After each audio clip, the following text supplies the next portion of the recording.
and call our meeting to order.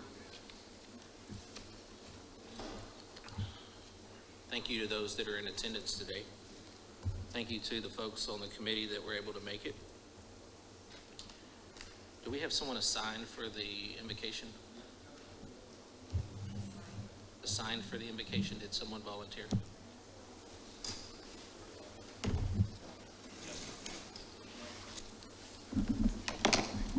Did we have someone that was assigned for the invocation pre-planned?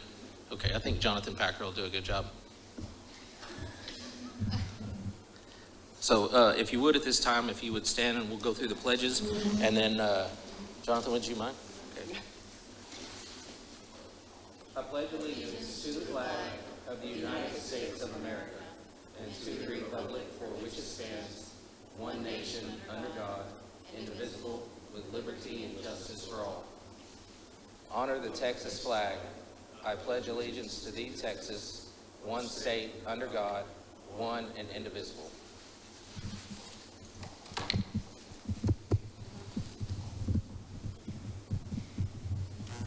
Let's bow our heads. Lord, thank you for this day. Thank you for the change in weather. Thank you for a time of year that we all enjoy, spending time as a community, getting outside. And please be with us today in our discussions. Have us with sound mind, keeping this community's interests as the first priority. In your name, amen. Thank you. Nothing like being voluntold, right? Okay, so the first thing on the agenda is we're going to open up a period of time for a public comment for those that are in the audience that would like to make some comments. But before we do that, I need to read our housekeeping rules. So the purpose of the Rate Advisory Committee is for members of the RAC to use the 2022-2023 Cost of Service and Rate Design Study to devote the necessary time and energy to learn about the utility business, understand and provide insights, perspectives, and feedback to MBU management, the Board of Trustees, and the Board of Trustees about the upcoming rate design for water, wastewater, and electricity utility services. The RAC feedback and its insights shall be focused on MBU's rate structures, cost recovery from customers, and integration of community values while considering industry standards and MBU's financial health and stability.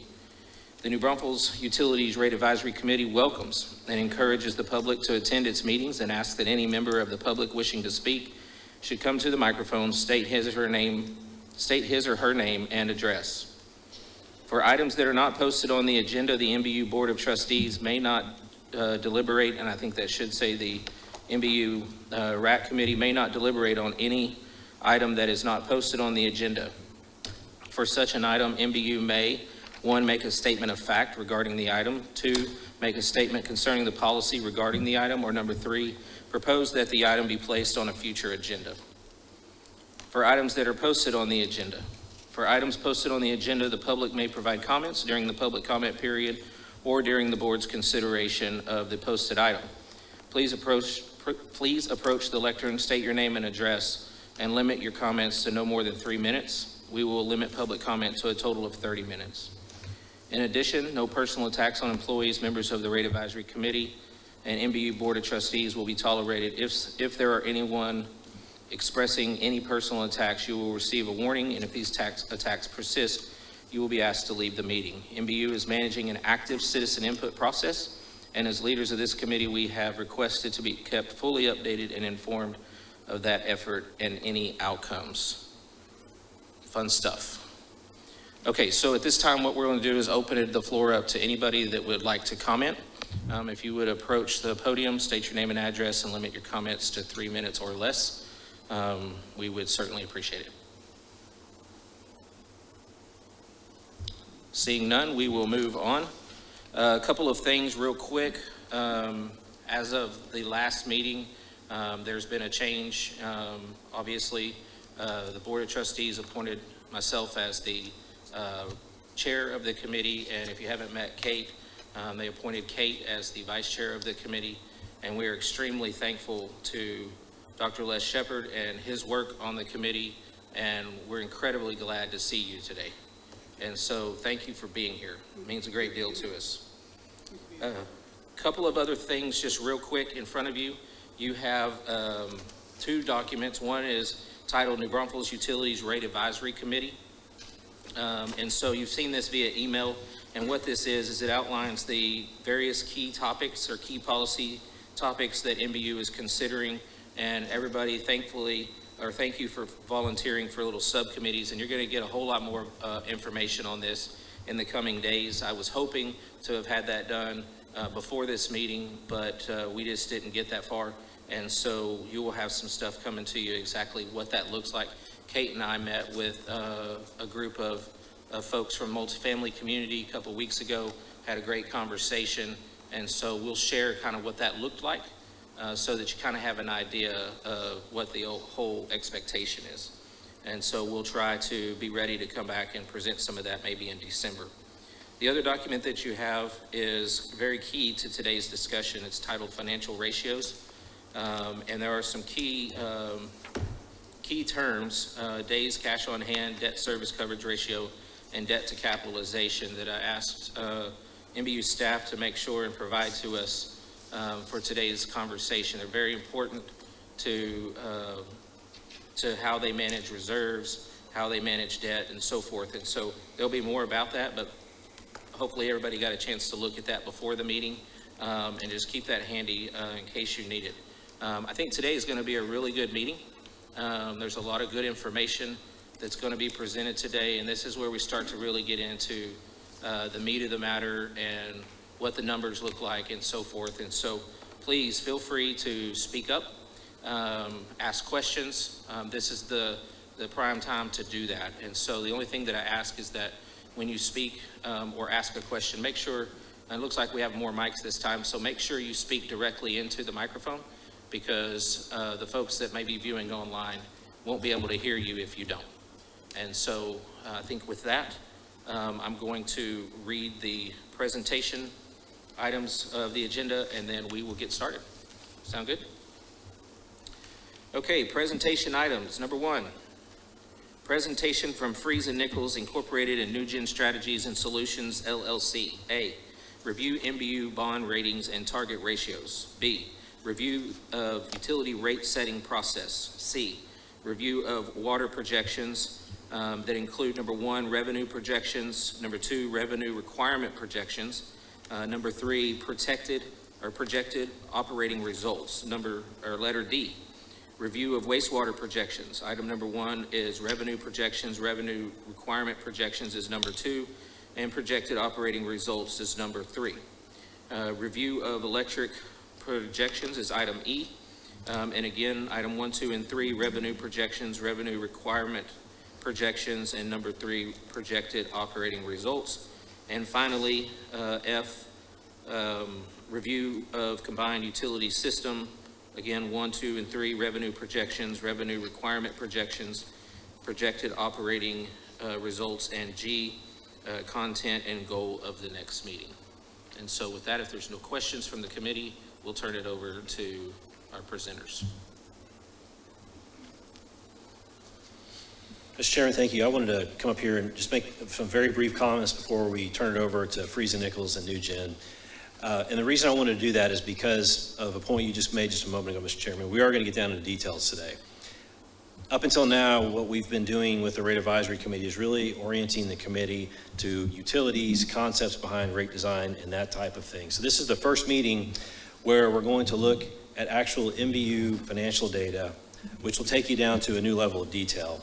And as we get down into that detail, I don't want to lose sight of the big picture, because it's real easy once we get in these slides and statements to do that. So before we start talking about the trees, I want to talk about the forest just briefly by making 2 points.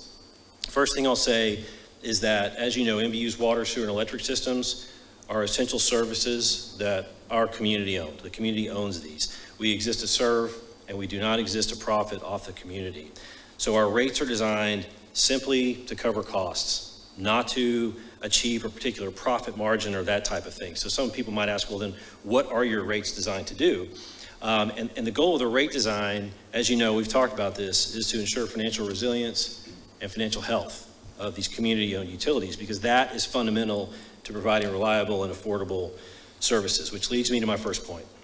So financial resilience and financial health are measured by MBU's bond rating, which is determined by certain financial ratios. And the chairman talked about that just a moment ago. That's why we're talking so much about these financial ratios and providing you these resources, because at the end of the day, that's where we need to be. We need the revenue to achieve those ratios. So when we say revenue requirements, we're expressing the revenue required to achieve those particular ratios. In the first part of this presentation, we'll talk about ratios and bond ratings. The second half of the presentation will be a review of these financial statements. And these statements are going to express revenues, expenses, and the operating results coming out of those for each of MBU's 3 lines of business: water, wastewater, and electricity. As we go through those statements, if current revenues are not sufficient to cover those costs to achieve certain ratios, then the last line of each statement that you're going to see for each line of business is going to be, I believe what we have it labeled as a rate increase. Another way to say that is a revenue requirement. Which brings me to my second and my final point. If a rate increase is shown, and you're going to see those on these statements, that does not necessarily mean that that number is the number that MBU will propose taking forward to City Council and to MBU's Board of Trustees. It's simply step one. In other words, how much additional revenue is required beyond what our rates are currently bringing in. So in future RAC meetings, after we get through this step one of looking at the statements, in future RAC meetings, we'll bring to you concepts and ideas for how to design rates to achieve the overall revenue required. So what exactly does that mean? I'll just kind of give you some foreshadowing here where this will end up going. When you see those rate increases, you could just directly apply those costs to the customer classes that are driving those costs. But in most cases, in most utilities, you don't do that because they wouldn't be affordable. That's where the discretion starts coming in, and that's where I think the work of the RAC will be really helpful to hear your ideas for how to do that. Another example would be water. With water, you have essential use, water that's for drinking and preparing food and bathing and that type of thing. That's different than irrigation. Most people look at irrigation as discretionary compared to that essential use. So how much goes in essential use when it comes to the rate increases, and how much goes into irrigation? And then a final example, there are costs that are allocated from support services to the lines of business. How do you allocate those costs in a way that's equitable while also making sure that each line of business stands on its own and is affordable? So there'll be many questions that follow today, but I really wanted to bring up those 2 points, because once we start getting into spreadsheets and numbers and bond ratios and everything, it can very quickly get a little bit cumbersome looking at the details. But I want us to not lose sight of the big picture. What we're aiming for here is financial resilience and health by way of the bond rating. And then number 2, when you see that number at the bottom, that's step 1. There are meetings that will follow where we talk about what we do about that number. Thank you all for being here. That y'all are volunteers. This is a lot of work. It's a heavy lift to get your mind oriented around this, and it means a lot that you would spend this time doing this. So on behalf of all the staff and the Board of Trustees, thank you again for doing what you're doing.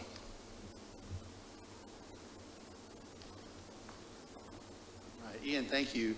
Ian painted a really good picture of the decisions y'all are fixing to have to start considering, things you're fixing to have to talk about, things we'll all talk about.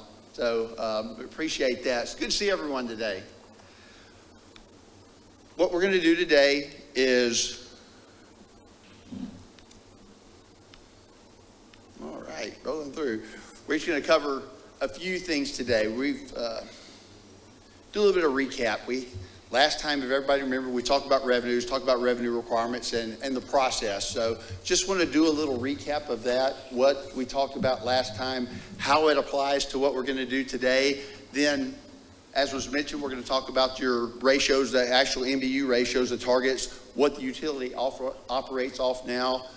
We'll look at the rate process again, and then we're going to look at actuals. What's really going on? What are the numbers for the system? We've looked at a lot of examples last couple of times, actually. So we're going to look at, as was mentioned by Ian, we're going to look at real data today and the results, where things are coming out. So, mentioned to do a little recap. Just want to make sure we're all on the same page before we start moving forward. Kind of fly past this. This is something we looked at last time. This is just an example. These numbers are examples that are here. This is an example water sheet, just projected operating results. We're going to do the same thing as we move forward. You're going to see roughly the same sheet with actual numbers in it further in the presentation. So when we did this last time, we looked at revenues, projected revenues. We looked at expenses, what it takes. We looked at money in, money out, basically, what it takes to operate the system. We looked at how those compare with each other, and we projected those out to what is the results and what do we need at the end of the day. And that was the purpose of this here. If you can see in lines 1 through 4 on these, again, examples, but we took actually the actual revenues, started from there, and we projected these out. Now, these are revenues from sales. These are revenues just from other services, late fees, late payments, things like that. Any revenue that comes in from the system is accounted for here and projected out for the future. So we started with revenues, did the same things with expenses, projected out purchased water in this case for the water results, and then all of our operating expenses, things like labor, chemicals, power, anything that might go into for operating the water system is operating expenses. Took those two, and then you see on line 8, it's just comparing those two. Where do we end up from total revenues? Backing out operating expenses gives us a number here. In this case here on line 8, that's how much we have available after paying all of our operating expenses, how much we have available to pay debt service. Got money we have borrowed in the system, so we need to be able to make our annual payments. Line 8 tells us what that is, and then 9 is just the debt service. In this case, that reflects both existing debt service, say in 2022 and 2023, existing debt service, and then we're projecting debt and debt payments for moving on out, 24 through 26 in this example. So we've taken projects, built debt service tables on that, and we've got new debt buried into the same thing on line 9. So we've got existing debt and new debt. So we've started out with revenues, we've projected expenses, gotten the difference on that, and that difference is what's available to pay our debt service payment, our annual payments for our debt. Then we come to line 10. We talked about this last time. We'll talk about it some more, and actually I have a slide on this that I really want to hit on as well after this to more focus on this, but debt service coverage. This is a number that's really telling us the cash we have available to pay our debt. And the reason that's important, because it's driven by our lenders, so who we're borrowing money from, they dictate what that debt service coverage is, and it's really a financial health of the system to pay the debt is what it does. And, for example, in 2022, the number's 2.47. That's just a ratio between our debt and the amount of cash available to pay debt. So I'll talk about it a little more in just a second, and we'll focus just on that. But that's the reason that debt service coverage is there. It's extremely important. We drive things on that debt service coverage. We can have enough cash to make all of our bills for a system, but if the debt service coverage is not what our lender says it should be, because we have bond covenants. When we borrow money, we have bond covenants, and they tell us what that number is going to be. If that number is not what it is, regardless of how much cash we have to adjust our rates to get to the right number. So it's not just a matter of do you have enough cash at the end of the day to pay everything. We have to have enough cash, plus we have to make our debt service coverage number. Then we would go after that to line 11. So we've taken our revenues, backed out our expenses, backed out our debt, and then we have everything left over. So basically, we've made all of our payments, everything that we owe for the year, and then we look at what we have left over. And with that, we're going to do things like we're going to do transfers to other funds. We're going to build up funds, an O&M fund balance, cash-funded capital projects. These are projects the same as what we have for debt service, but we're not issuing debt on those. We're actually funding these projects with cash. So that's the difference. Same thing, they're capital projects, but we're paying for them with cash for the whole project instead of issuing debt. And after we do that, that gets to the ending balance. That tells us how much do we have left over at the end of the day. So really, it's just the process of our cash flow on this, and these are cash flow statements here. So we bring the money in, and then we back everything out that we have to pay and see where we end up at the end of the day. when we get that ending balance, you'll see when we look at it for water, wastewater, and electric, that'll tell us whether we have a rate increase that's needed or not, if we're in good shape for the next year. Then I mentioned I want to hit a little bit on debt service coverage again. Again, the reason that it's important, it tells us how much cash we have available to make our debt payments, cover our debt obligations. It is driven by the lender. That is not something that we set coming in. The lender tells us when we borrow money what that number will be. Now, we have the ability to strengthen that, go a little bit higher than what the lender does, because we want to make sure we're in a more stable position, that we have plenty of funds to cover that should anything happen. But that is driven, the bottom line, by what the lender says. And basically what it is, the lower the number, for example, the first one was 2.47, the lower that number is, closer to 1, the less cash we have available. If that number was 1.0, that means we have exactly enough cash left over to make our debt service payment, and that's it. So that's what it's telling us. The higher it is, better interest rates we get, the stronger we are from a financial standpoint. It can go below 1. So if it's below 1, that's telling us we don't have enough cash. So it's pretty obvious at that point. And here it's just the debt service coverage. It's just that net operating income. That was that revenues, backed out the operating expenses. So that number divided by total debt, that's how we get that debt service coverage number. Any questions before we scoot off? So how does that work related to various lending sources? Do they all have different ratios that they want you to meet, or do we just go off the highest one? Or that's what you do, yes, sir. If you have different ones, because different issuances can have different ones, different systems can have different ones. Now, the way we issue it is we issue debt for everything. So we do a combined issuance, water, wastewater, electric. Water doesn't issue its own debt. Wastewater doesn't issue its own debt. So they'll be all the same for one bond issue. Say we issued in 2018. They'll be all the same for that.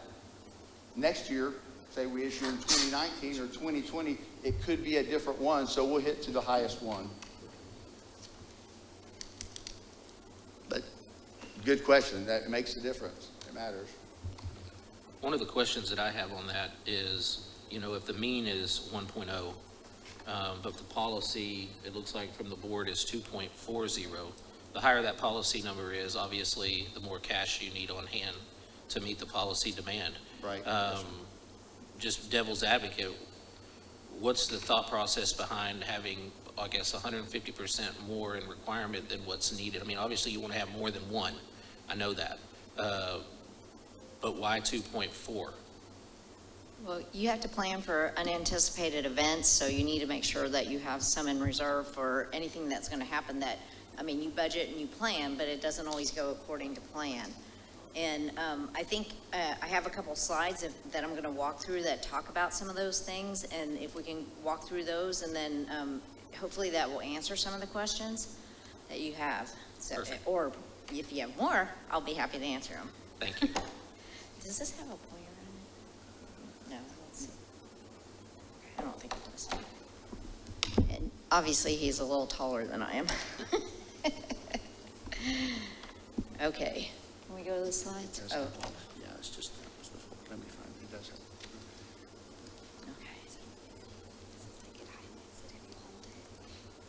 okay. Okay, perfect. Thank you. Okay, because there's one slide. Okay. All right, so thank you guys for all being here. You're probably going to learn more than you ever thought you would, and you're going to hear a lot about different ratios throughout this process. So I have a few slides, a handful of slides. I'm going to try and explain what those ratios mean and why they're important. So feel free to stop me and ask me any questions, or if at the end, when I get to the end of the slides, ask me any questions too. So MBU receives a bond rating from 3 primary rating agencies. That's Standard & Poor's, Moody's, and Fitch. And it's very important for MBU to uphold its bond rating. The better our bond rating, the less interest costs when we're issuing debt, and the less collateral MBU will have to post. Obviously, the less interest costs, that means the rates can be lower. The rating agencies look at a lot of different things when they're issuing a rating. Some of the things they look at are key financial ratios, like days cash on hand, debt service coverage, and debt to cap. So that's why you see when we're looking at our revenue requirements, why we focus on these ratios. Okay. All right, so what I have up here is MBU's current credit ratings, and you can see S&P has us at A+ with an outlook of negative. Fitch has us at AA- with a stable outlook, and Moody's has us at AA1 with a negative outlook. So Moody's has to be a little bit different on how they post their ratings, but their AA1 equates to an AA+. AA is higher than an A rating. So the highest rating is AAA+. You can see two agencies have us with a negative outlook, and the two biggest risks they cited when rating us were that we had an extensive capital plan, which meant we were going to issue a lot of debt, and then also the market risk of being in the ERCOT market. So, liquidity is extremely important to the rating agencies, and you can see from those excerpts from S&P and Moody's from the last time we got rated that it's paramount that we improve our liquidity. Obviously, we took a hit on that from Winter Storm Uri. Liquidity is a way to mitigate against unplanned risk events, and it's measured in days cash on hand.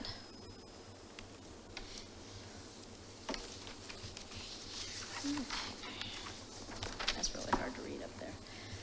All right, so this information was sent out to you, so you should have this particular slide, and it's for reference.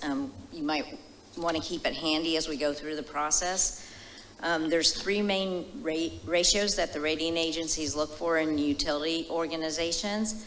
So days cash on hand is unrestricted cash available to pay operating expenses, and in other words, it's how many days can MBU cover their operations.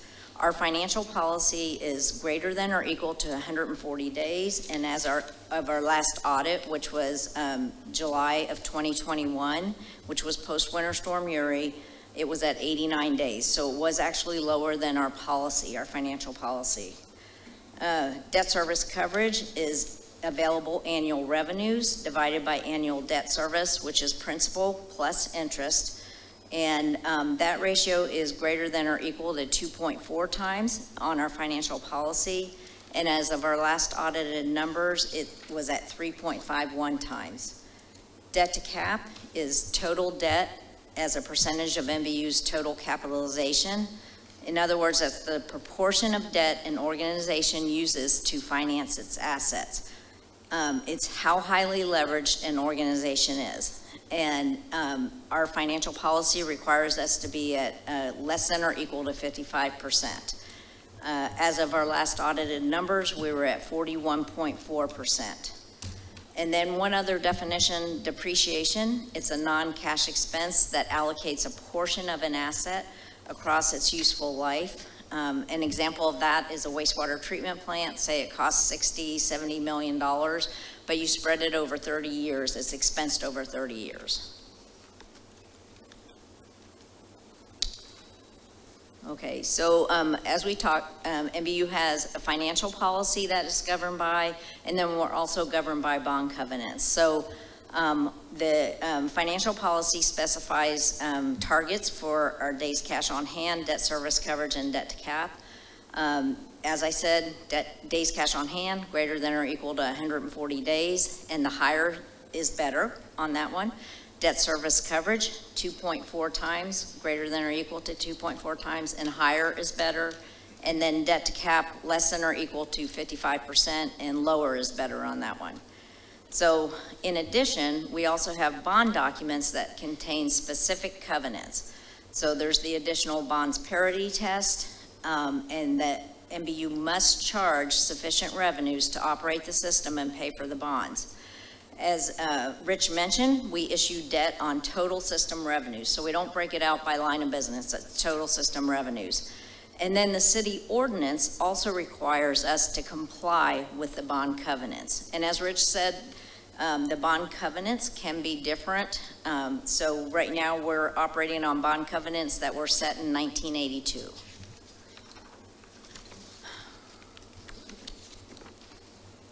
All right, and we've talked a lot about days cash on hand, so I just wanted to make sure everybody understood what rolls into that ratio. So that is a standard benchmark that the rating agencies use, and it includes all unrestricted cash, whether that's operating cash, investments, or reserves.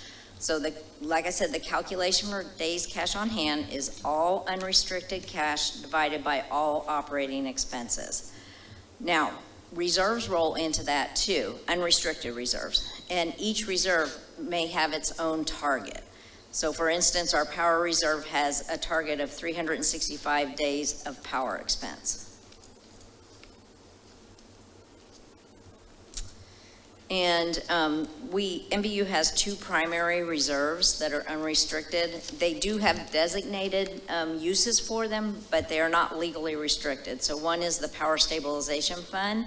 That target is 365 days cost of power.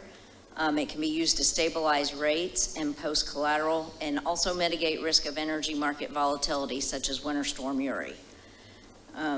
The other one is contingency fund, so that target is 90 to 120 days of operating costs minus power costs, and it can cover operating expenses during unplanned events and provide quick restoration from unplanned events to ensure systems resiliency. And then in general, reserves help you maintain a competitive bond rating, and they help to minimize borrowing costs. All right, there's a lot of little numbers on this slide, and I know you guys have a printout, so hopefully you can read it.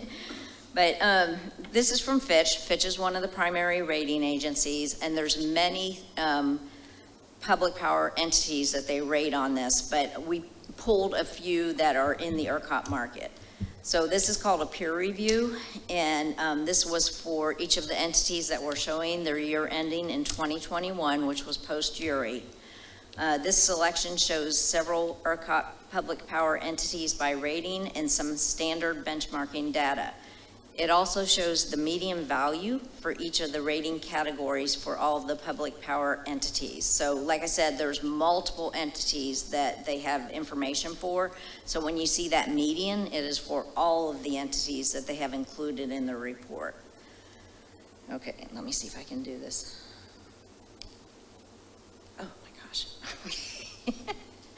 So, wow, this is really difficult. Okay, so right here is the AA median category, and you can see MBU as of 2021, which, like I said, was post-Uri. So our total operating, our total, I think I'm going to stop. Okay, you see what line I'm on. Our total operating revenues were $244 million. Our debt service coverage was 1.79 times. And our days cash on hand was 89, and then debt to cap was 57%. So right below that, in the gold highlight, we layered in our fiscal year 23 based on our budgeted numbers, where we think we're going to, what numbers we'll have. So you can see our increase in days cash on hand is to 193. But you can also see that the median days cash on hand for the AA group is 264. So even after fiscal year 23, we're still way below that median number. As I mentioned, days cash on hand is extremely important to the rating agencies, and it plays an important role in what your rating is. And in their eyes, the more you have, the better prepared you are to mitigate any risks.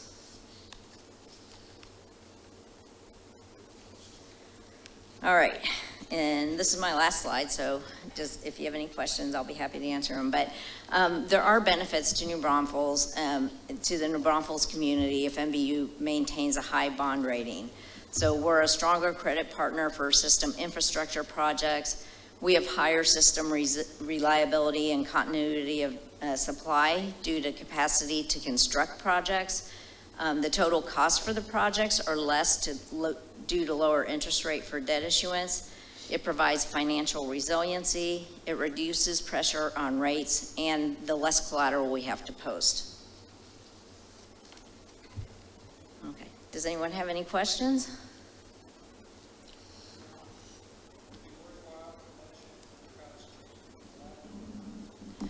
Okay, so one of the things, MBU has some unsecured collateral at ERCOT. So we have, based on our financial statements, we have a little bit in excess of 13 million unsecured collateral.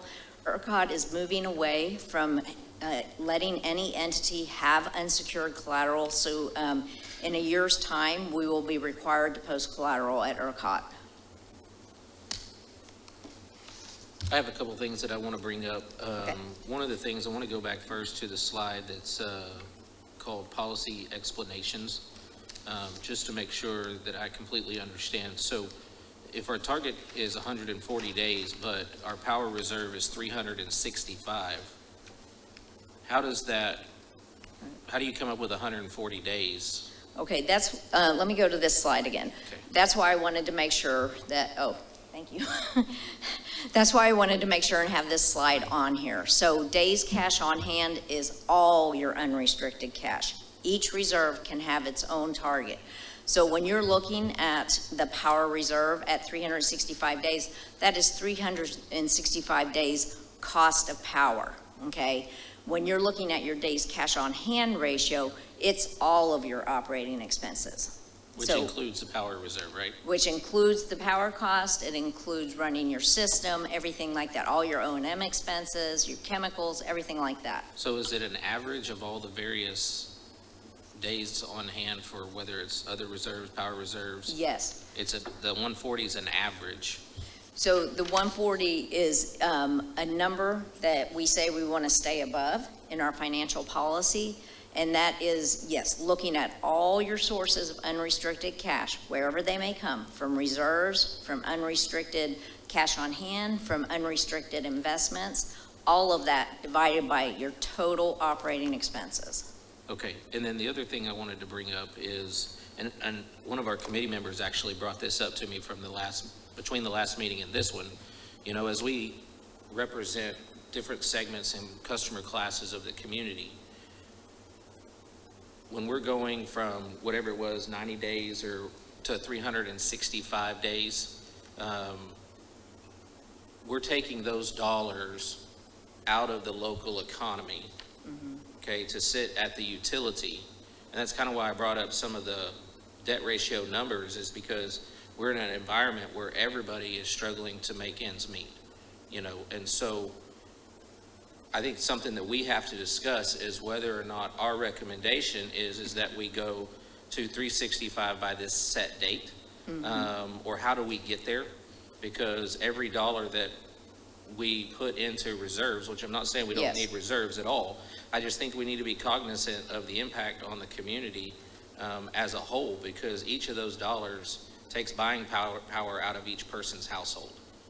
Right? And so I don't know how you factor that in there. I don't know if anybody else is thinking about that, but one of the committee members brought it up, and so I want to make sure I said that today, because I think it's important to think about. Right. You know, and I know it's very important to get our metrics to where the bond rating agencies are pleased, but to what expense, how fast? So, yes, and one thing right now, it's over a 10-year period is what we're filling that reserve. And for fiscal year 23, which we're in right now, that adder on the rate is 1.3 cents per kilowatt hour. It drops to 0.75 cents, so 3/4 of a penny in fiscal year 24 and all of the out years. Well, and I think it'd be interesting too to see, you know, to some extent to see what unrestricted cash accounts we have, how they've been impacted over periods of time, and whether or not maybe we need to keep as much in certain, I mean, what's the reasoning, you know? Because if we're just sitting on a huge pile of money, I just think for the sake of our citizens and the ratepayers, we need to be able to have that conversation. Because interest rates are rising, stock market's down. I mean, it's just a lot. Right. And how do you respect the needs of each household, each ratepayer, while still accomplishing the goals that you need to do the best job you can as Right. the utility? And I will say, during Winter Storm Uri, you know, we had a power stabilization fund and we had money in it, but it was definitely not enough. we had to go out and get additional liquidity to spread that out over the years to collect that back from the customer. So that came at a cost, to the customers also. And so on that, I think the thing is, we had 90 days of reserves or something like that. And so we took a $100 million tax note, drew it down, 50 million Yes. roughly. We paid it off early to save the ratepayers an extremely high amount of interest. Right. Which, in my opinion, you're doing the right thing with the right people in mind. But we were able to do it. And so where do we go? Where do we land from there to perfect amount of reserves for Right, an unprecedented storm, right. It's a balancing act, that's for sure. understanding the impact that not just this, everything is having on people's households? So I wanted to bring that up as a committee because I think it's important. I mean, we represent a constituency, if you will. We don't necessarily represent MBU. We don't represent the bond rating agencies. And so it impacts households, businesses, it impacts everything. And I think it's a conversation we need to have. I agree. So, Don? Oh, sorry. Just Good to kinda- see you here. Thank you. Good to be here. Just to amplify on that, I'm curious if you could, and this is a really complex topic, and I'm not a financial guy at all. Les, can we move the mic a little closer? What I was saying is, this is a very complex topic, and certainly I'm not a financial guy.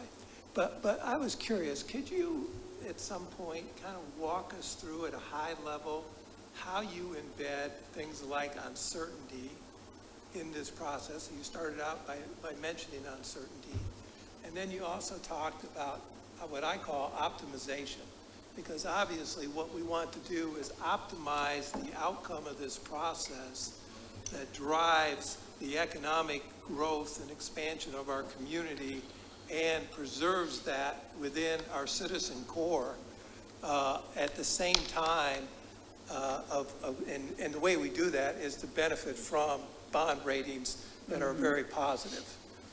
Right. At the same time, we use the word, what is higher is better. And maybe that's true to some extent, but at some point, as Justin, I think, has just elaborated, when you go higher, it's costing each It's one of cost. us, whether it be the business community, the residential community, or whomever. So having kind of an approach that you could maybe share with us that at a high level, that really tells us how you get to that point of optimizing the outcome and at the same time fully embedding what is an enormous uncertainty of today for all of us. Right. And we do an annual review of all of our reserve funds with the board. So we do walk through the process of measuring what risk we have. And then we also have the financial policy. We do an annual review of that too, which sets our targets. So, I had two quick questions. One was, prior to Uri, what were the KPIs that we're discussing, just for comparison? the cost of power reserve, the power stabilization fund, it was 90 days cost of power. Okay, but what were, like, our debt service coverage, days cash on hand? What were Okay, those metrics? the days cash on hand was greater than or equal to 140. It has not changed. And then the debt service coverage was 2.4, so that has not changed. Our debt to cap used to be 50% or less, and now it's 55% or less. So we were meeting all the physical, all of those required metrics prior to Uri? Yes, Okay. we were. That's my question. And do each of the bond rating categories, like AA, do they have ranges to where you fall between? I see the median, but is there a high and low that keeps you within that range?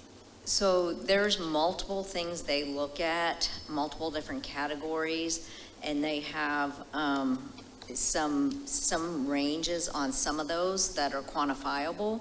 But they look at management strength, just policies you have in place, governance. They look at multiple things. So while there are some quantifiable ones where they have ranges and but they also look at what's your business, different things like that. So, obviously we have water and wastewater and electric. What I was showing you in the peer review was all electric entities. Because we have water and wastewater, we have higher capital expenditures, because water and wastewater capital is much more pricey than electric. And so that tends to bring some of our ratios down. They look at that too. So they're looking at all the different things that roll into your organization. And so there's multiple things that go into it. So there's no set formula, I guess is what I'm trying to say. I just have a couple questions too, please. Okay. I think, so a lot of people, I think, myself included, have questions about the financial status of NBU post-Uri, which has been brought up a couple times. If I understand you though, the audited financials from 2021, when was that audit concluded? The audit was concluded in December of 21, but it was for the fiscal year which ended July 31st of 21. 31st. Okay, so that would be a fairly good snapshot of kind of the financial health post-Uri. Yes. And then my other question is, relates to the bond ratings. Am I understanding the bond rating comparison page that the AA median, the line that corresponds with that is the targets for the AA median rating? So the AA median is all those entities averaged together, what that looks like. So it's not a set target, it's just telling you these are what they look like. I see. So those are those three entities combined. No, that's what I was saying. So we only picked out entities that were in the ERCOT market, but there's probably 250 entities that are in the full report. And so when you see AA median, that is for all of those entities. So there's entities all across the United States. I see. So if I'm looking at that page, what I see is NBU's financial policy corresponds more closely with the A+ median. Is that a fair observation? So our financial policy is, I would say it more closely corresponds to the AA median, because it's 2.4, 140 days cash on hand, and then 55% debt to cap. Okay, thank you. Any other questions? I just had one more.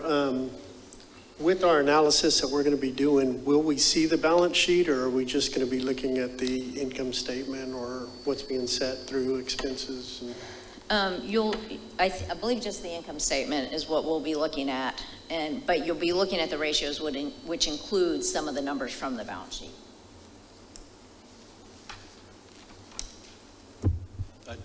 Just one more. On the bond ratings comparison sheet and the financial ratios and definitions page, we have audited fiscal year 2021 numbers, and the debt to service cover is 3.51 on the financial ratio definitions, but it's 1.41 on the ratings comparison page. I was just trying to. So, Did I miss right, something? each rating agency has a different way that they calculate it, and they include or don't include certain things. So that's why that's like that. So some might include your city transfer in that calculation. So our calculation is, because our calculation is after the city before the city transfer.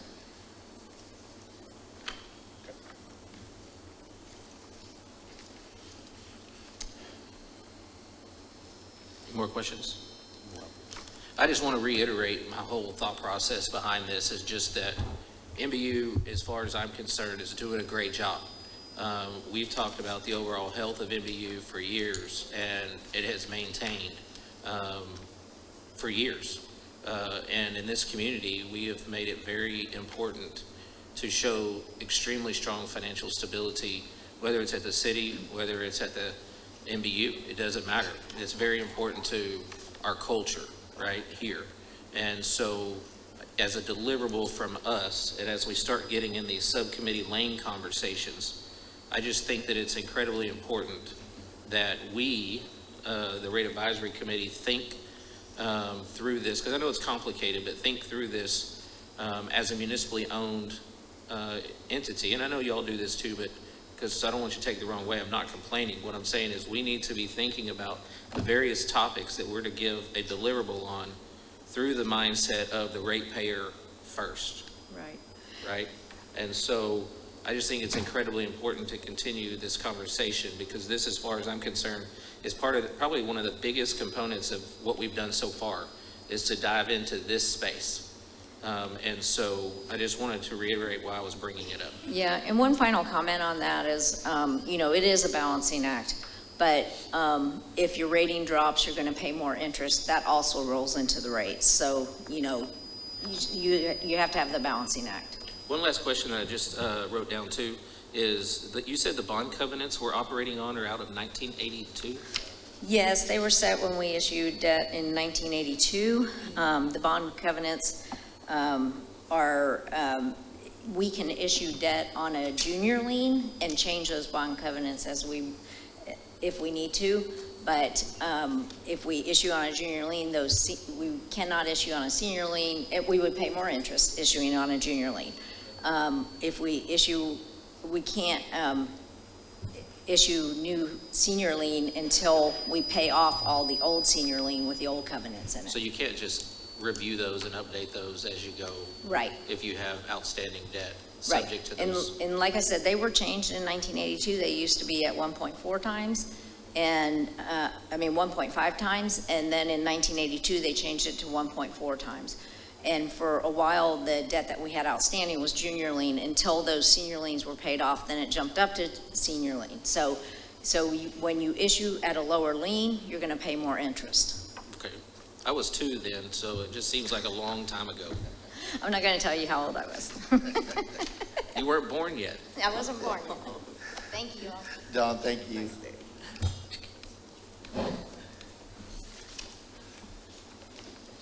Again, we appreciate you asking us, you taking the time. This is why you're here.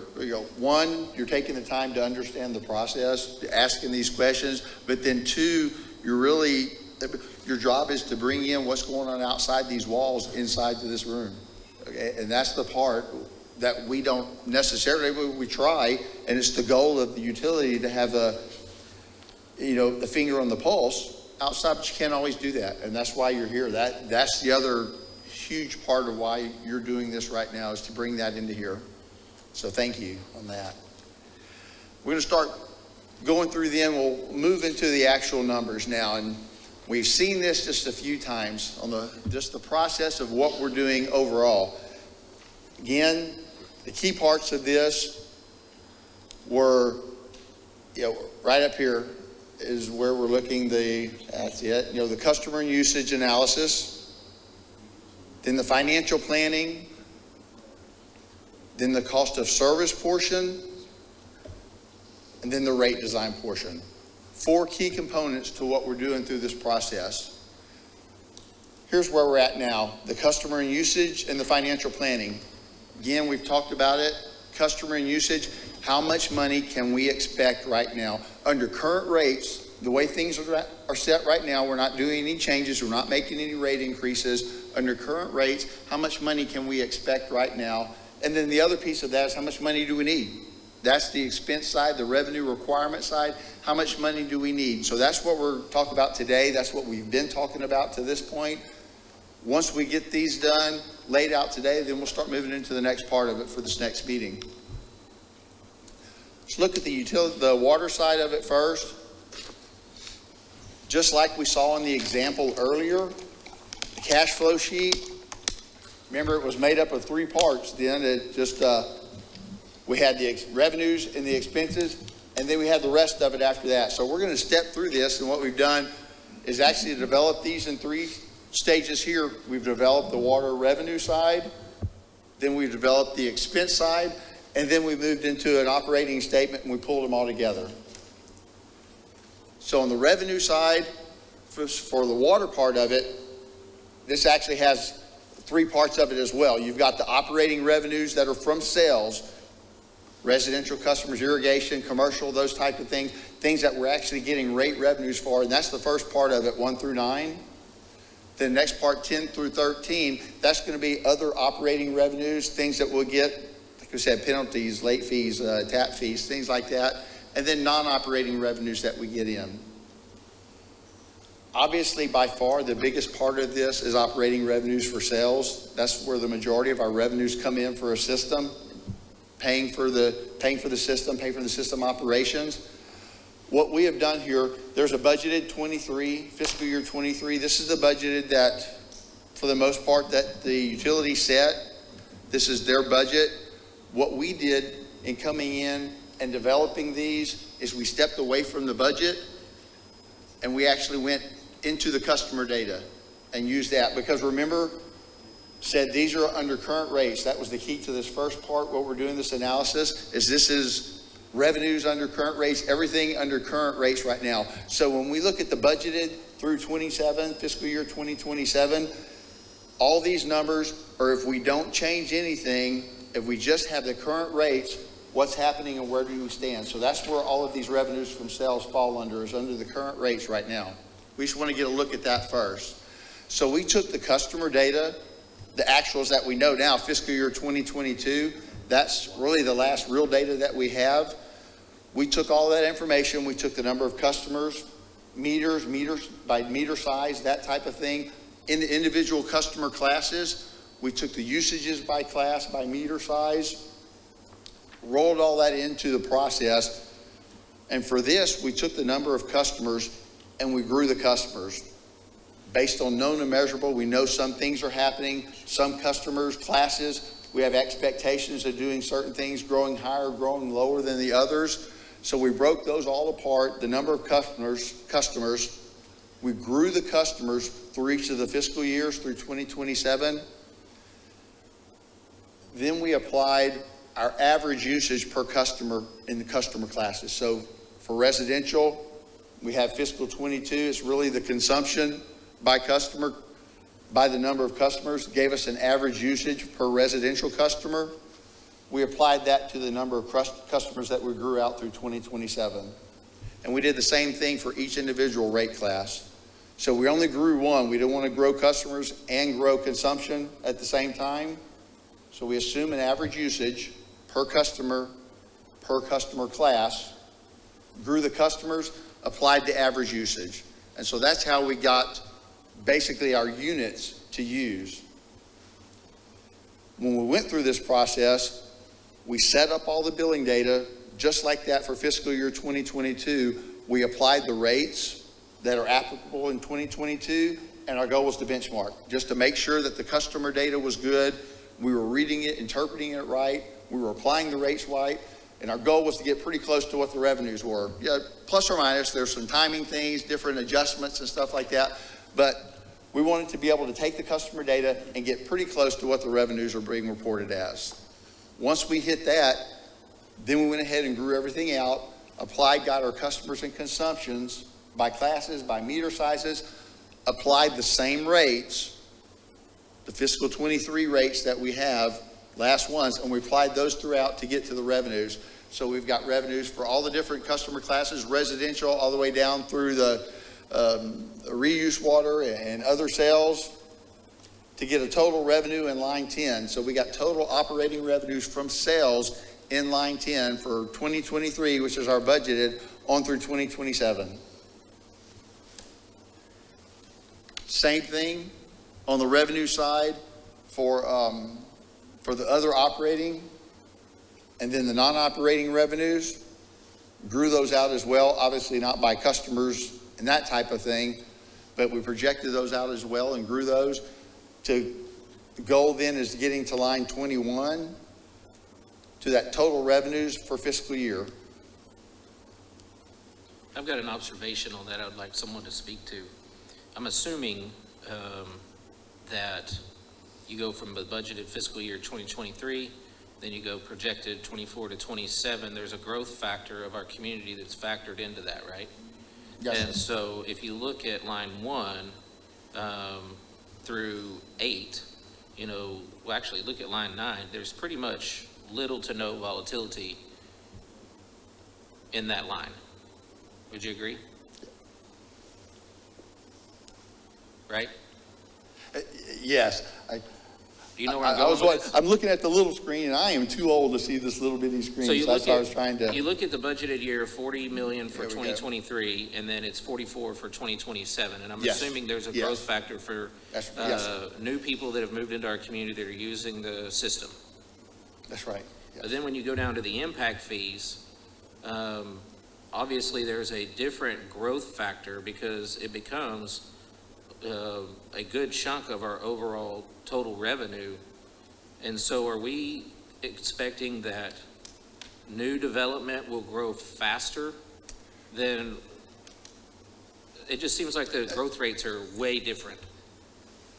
Yes, and it's a couple of different things. On the impact fees, that would catch up and you would see a difference if we were accounting for what we expected. Again, these are under current rates, so all you're seeing is customer growth. That's the only difference there.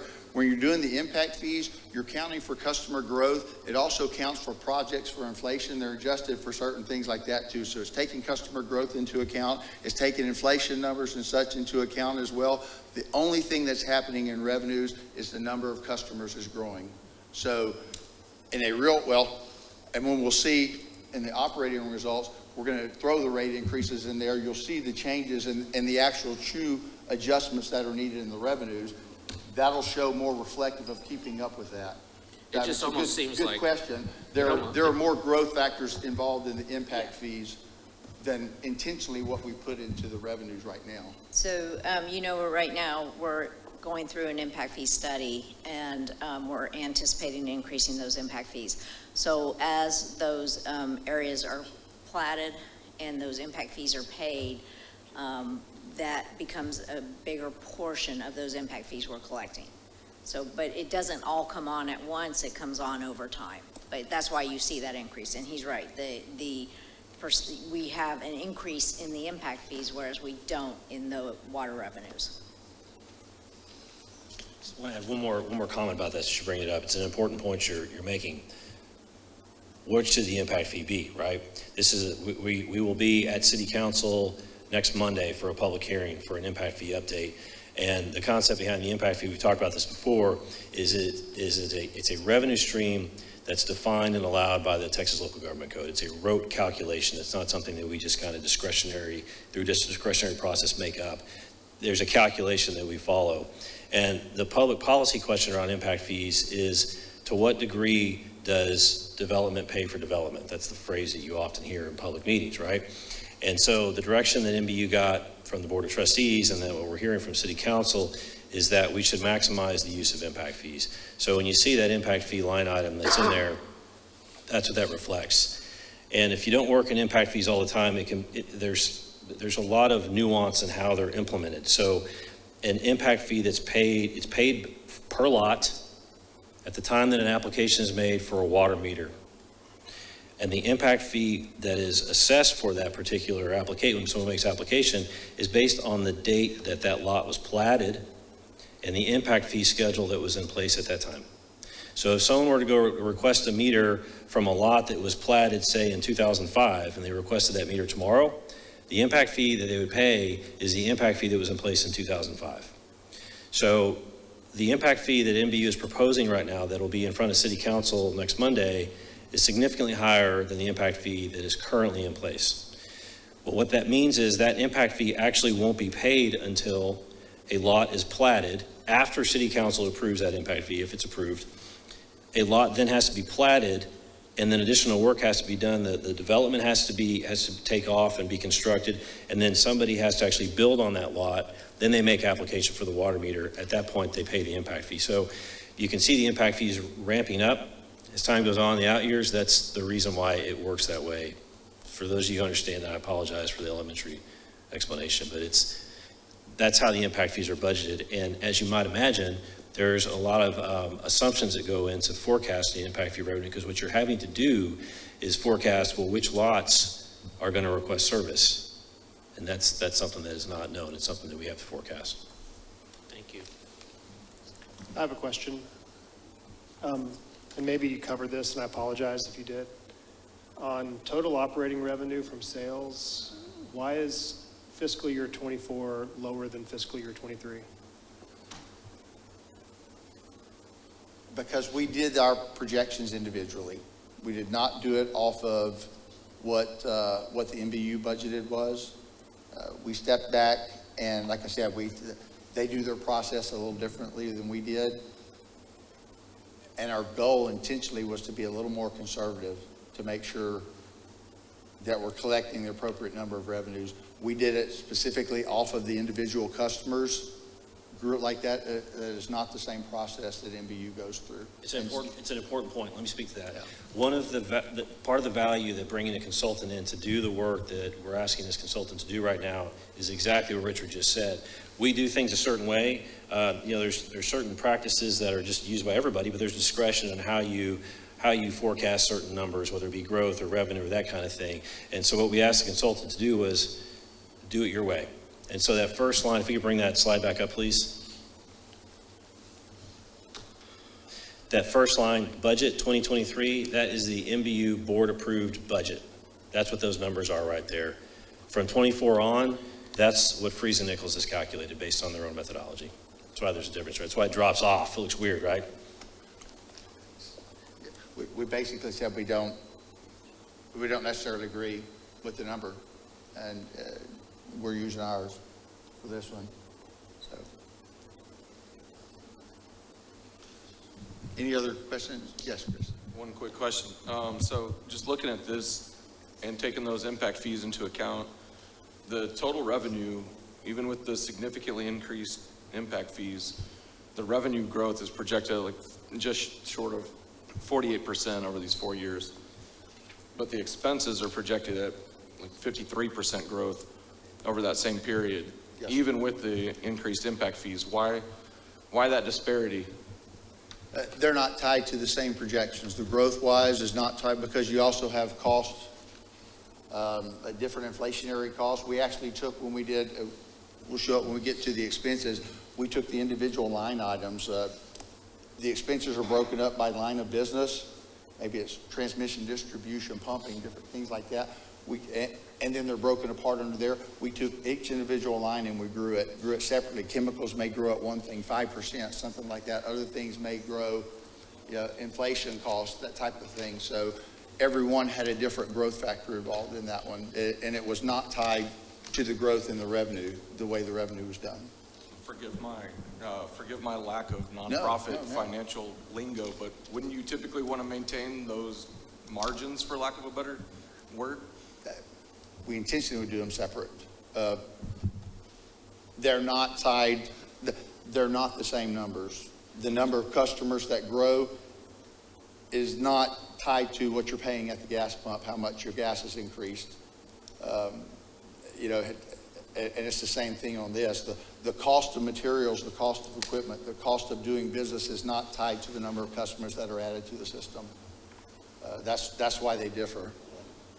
So it truly is two different growth factors, many different growth factors involved, but not the same thing from the revenue side to the expense side. But if those trends continue, you fail to maintain these financial ratios. That's right. Yes. It's a great point. And the distinction you're drawing, nonprofit, is an important one. More specifically, utility. What we do, if you think about our costs, it truly is the cost of regulation.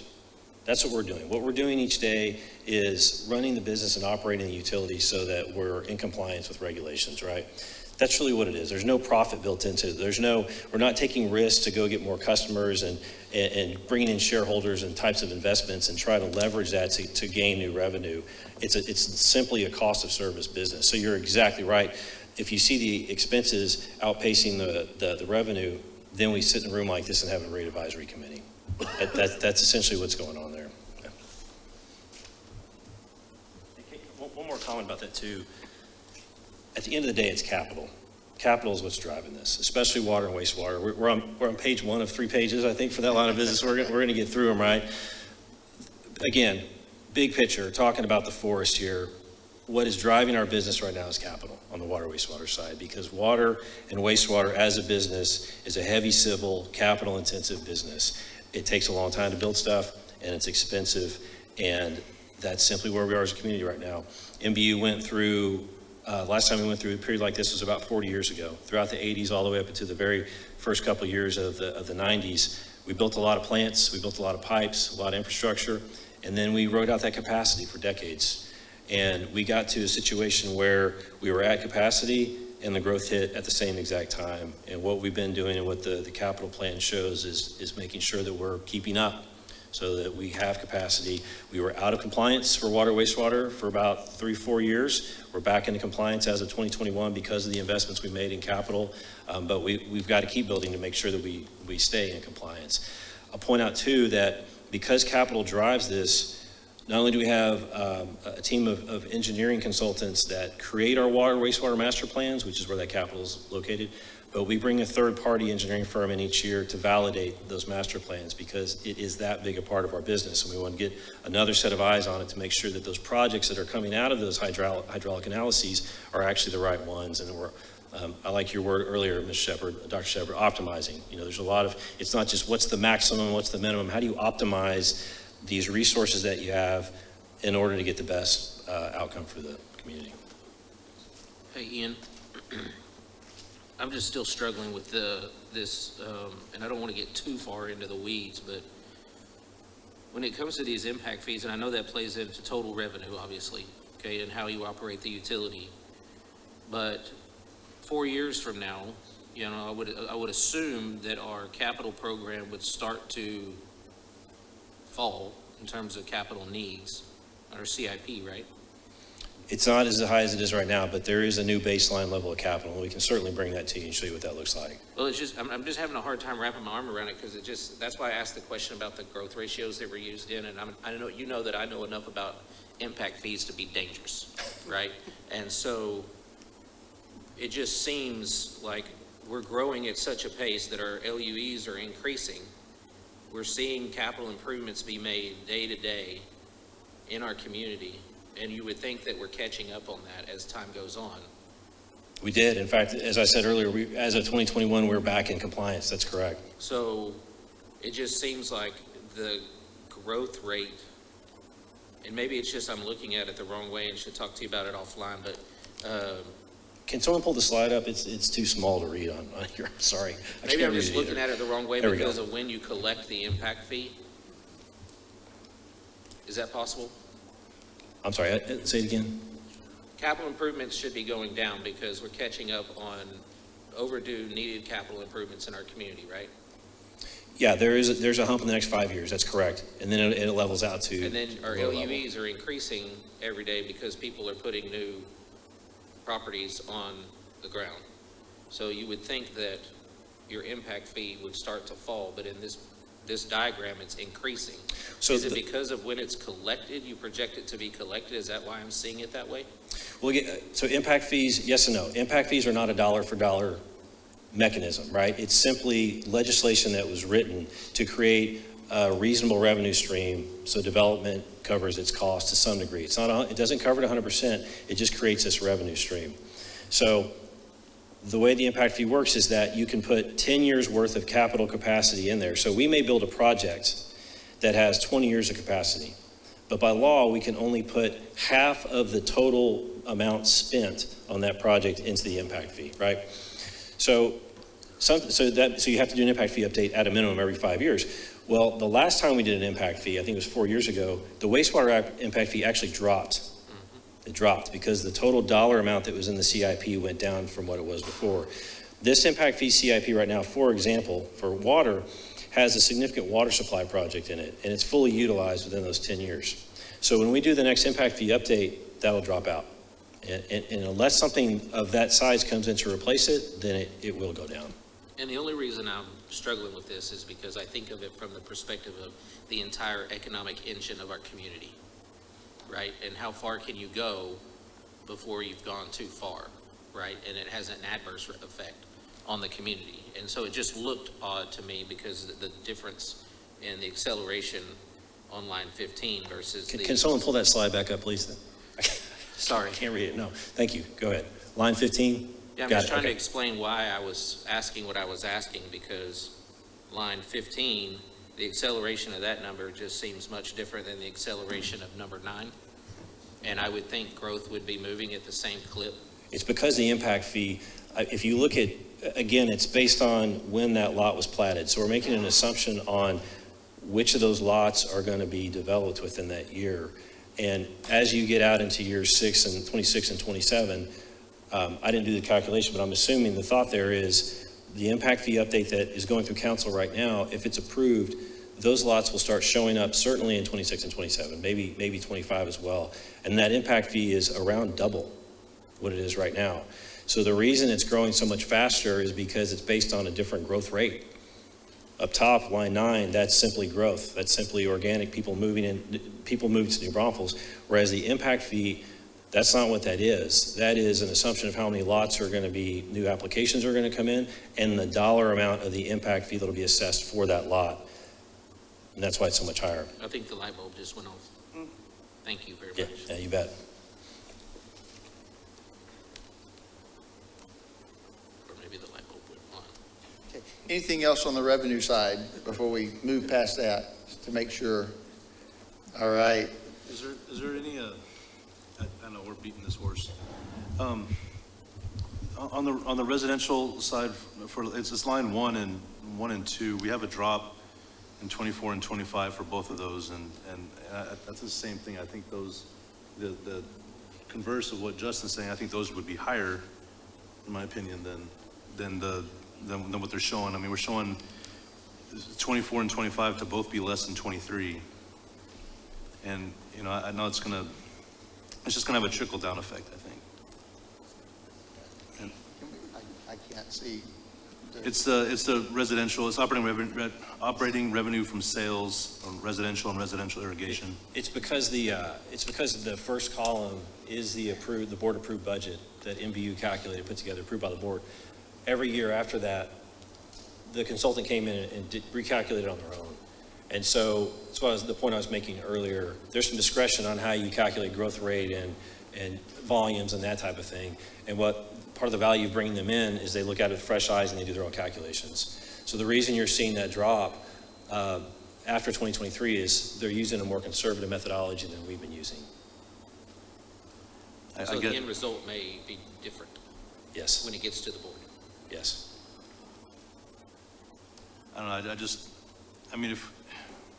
I just wouldn't, you can be conservative, but I think that maybe it's a little strong on the conservative side, and to project that we're gonna have less revenue from sales than 23, if that's the budget from 23. How about we do this? How about we bring to the rack the two methodologies, the methodology used by MBU to make that in the past all the way up to fiscal year 23, and the methodology that Friesen Nichols used. And that can be a point of feedback that the rack can provide. All right, thank you, Ian. I just know that you know, every one of these is gonna have a trickle-down effect down to this bottom line here we're gonna see on Yeah. page 3. Yeah. And I wanna be able to have an apples to apples here. Yeah, thanks for asking, because every piece of it's something we need to be looking at. Would that help if we brought that? I think so, yeah. Okay. I told you there'd be more conversation this time. That's okay. That's good.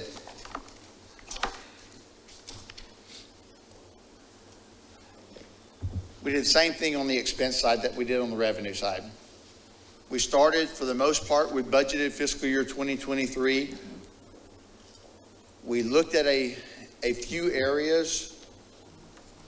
We looked at every area, every line item area, just to see if we could agree or disagree, if we matched their numbers on the fiscal 23 to get to where MBU was, and then we projected that out. This, again, broken apart into different phases, 3, you know, the operating expenses, actual, what it takes to operating the system, non-operating, and then the other expenses, debt, transfers, things like that, capital expenses. So once we got the budgeted, we did the same thing as we did going through by line, by customer class on the revenue side. We did that on the expense side, by line item, by line of business. We're talking about supply source, the supply, transmission, distribution, pumping, treatment, that 3 through 7 there. We grew each of those and each line individually based upon what we see happening in the area, what we see happening in the country, across the country, gross rates that are happening around, and expectations. So we did the same thing on all of it. So we got the total operating expenses. To really get to line 13, our total operating, non-operating expenses. And we'll see when we move to the next one, that's the first piece of what we want to compare against before we move into debt. So then we moved into other expenses, the debt service on 14 and 15. Those are broken apart into two pieces. The existing debt that's on the system right now, and then the future debt. That's the projects that are coming up, and that's going to be, we'll look at it in a couple of minutes, the breakdown on the slide that we have there. But that is all the capital projects that are coming up over the next 4-year period. So once we develop the debt service on that portion at line 16, we got a total debt service expected for the system through 2027. Contingency reserves, Dawn had mentioned those. In this case, those are all calculated off of O&M. So that's 120 days on the contingency reserve. So what we did, if you see the 65,000 in the fiscal 2023, 65,000 got it up to 120-day reserve. And what we did moving forward is just maintain that reserve at 120 days of the operating expenses. Then there, capital expenditures, line 18, these are cash funded from rates. These are mentioned and said, some of it, when we were doing the example one, some of it was debt service capital projects. Some of it was capital projects that we funded purely from cash. We didn't issue debt on. And that's what's represented here. So we'll go through a couple of slides from now and look at that. But what we did, we took the whole total project list. There are a few ways to fund that. And I think when we first or second presentation, we talked about that. We talked about the capital projects and the choices that MBU has to fund those. One of those is the debt funded, then cash funded, then also impact fee funded. So those are really the things that we're pulling cash from and pulling money from in order to fund these projects. And that's how we get to the debt service. That's how we get to what we're going to fund from cash. Then that gave us line 20, all of those. That's our total expenses and through 2027.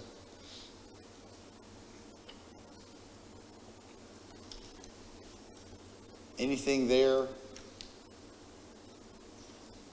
that is not clear or we need to go dig into more detail on? Quick question, what is Yes, sir. future debt? Future debt service? That's what, we haven't issued debt yet on that. So those are projects, maybe projects that we're starting next year or projects that we're starting in 25 or 27. We haven't issued debt. We haven't gotten money for that yet, but we will say next year or the year after. There's a debt issuance actually every year to pay for projects that are coming up. So that's what's taken into account there, new debt issuances. So does that number in the current debt or existing debt? No, so those are kept separately. So that whole existing debt line, it's a good question. Actually, that's a really good question. That whole existing debt line is purely where debt that's been issued right now, and those debt schedules carry on out into that line with no new debt added into there.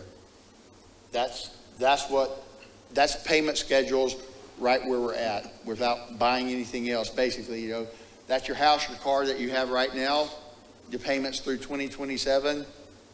The next line, you add a new car next year, you add your wife a car 2 years from now, those are what's counted for in that next line. Can you give a similar explanation of the escalation in the cash funded debt as you go through the forecast? On the cash funded,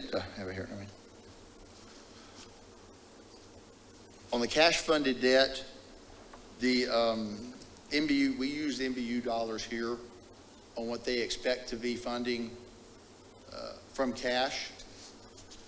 And really this is how we moved into what we're issuing debt on. We took the total projects and the project list through 2027, capital projects that are expected to be done per year. And there are a few things that went in there. Some of them are impact fee related projects, and we have impact fee funds for that. Some of them are projects that are going to be, we have developer contributions, grant funding, that type of thing. So there are some grant funding and developer contributions that MBU is projecting. We use those numbers for that.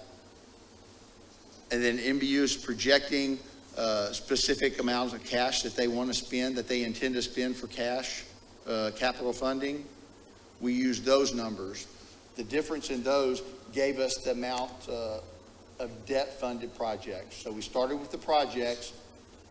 We backed out the impact fee dollars. We backed out that line 18 cash funding, which is purely an MBU number. And we backed out developer contributions and grant funding, which was an MBU number. That gave us the number that we used for line 15 to issue for future debt. So that's how that flows. Does that make sense, Darren, or? Close enough for now. No, Thank I you. mean, but, so the cash funded part is an MBU number. Right. We didn't develop those numbers. Okay. So there's two projections at play here. Your projections, which we're looking at here, Yes, sir. which some RAC members have questioned. And then there's NBU's projections, which were used to determine the capital projects. And then you guys used the numbers generated by their projections for capital projects on the expenses, The if I'm capital projects understanding. were developed, that's the part where Ian was talking about, were developed separately in the master, engineer come in and develop a master plan for that. So that's where the capital projects came in. But those were based on NBU's projections, not yours. Those were based on the engineer who did the master plan. Okay. So MBU didn't develop the capital projects or those projections. That was done external from MBU, Okay, but separate from yours too. but separate from ours, yes. Sir. Understood. Yes, sir. And then we, like on the cash funding, grant developer contributions, we don't really have a way of projecting that in this process that we're doing. So that's why we relied on their numbers for some of those line items. Got it.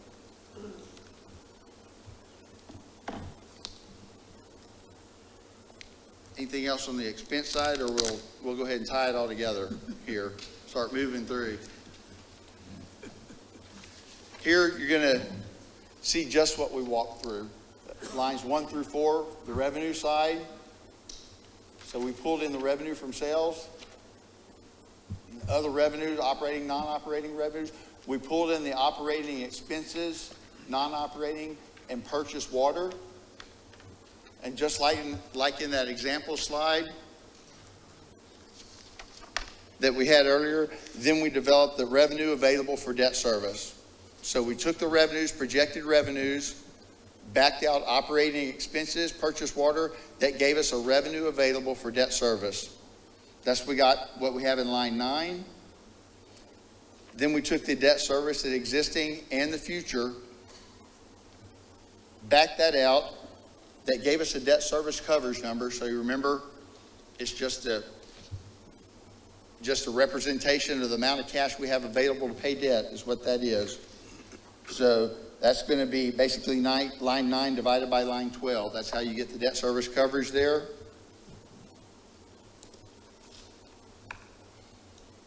At that point, we took out line 14. We took out impact fees from that because those are spent.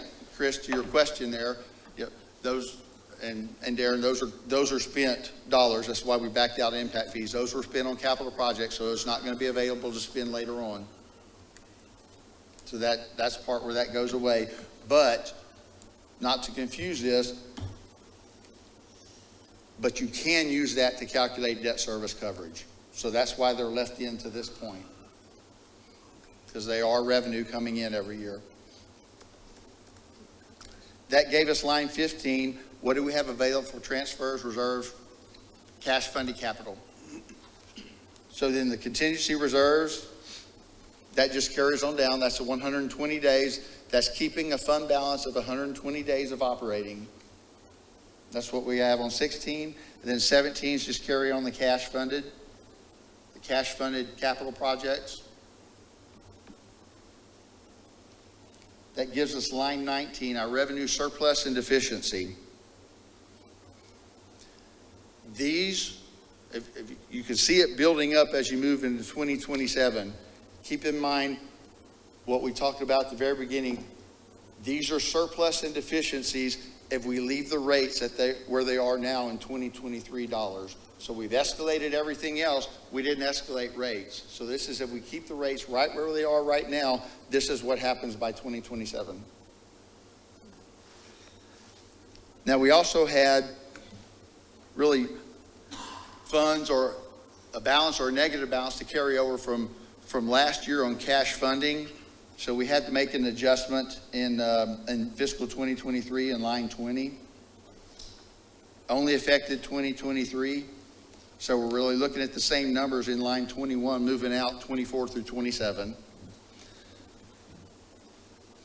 Then we took in line 22, said, okay, we're not going to use fiscal year 2023 rates throughout. So let's make the adjustment every year that's required.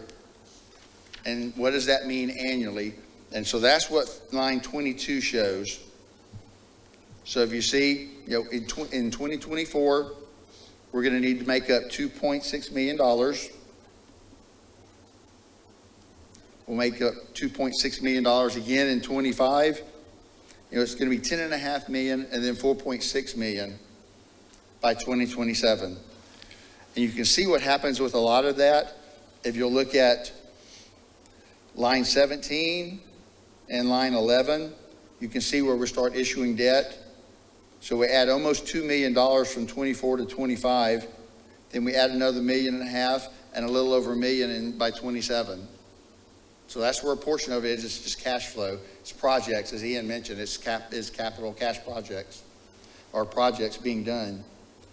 Then also in line 17, just the growth in the capital funding from cash. And that's what's driving this.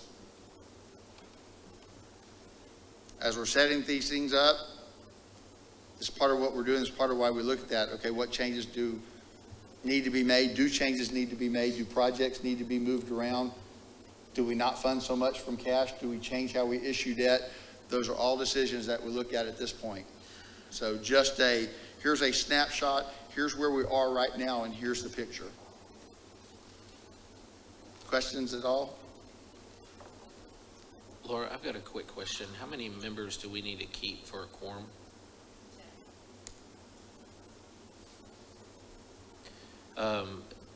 The Rotary Club here in New Braunfels is having a major event tonight. Y'all like that? I said the Rotary Club.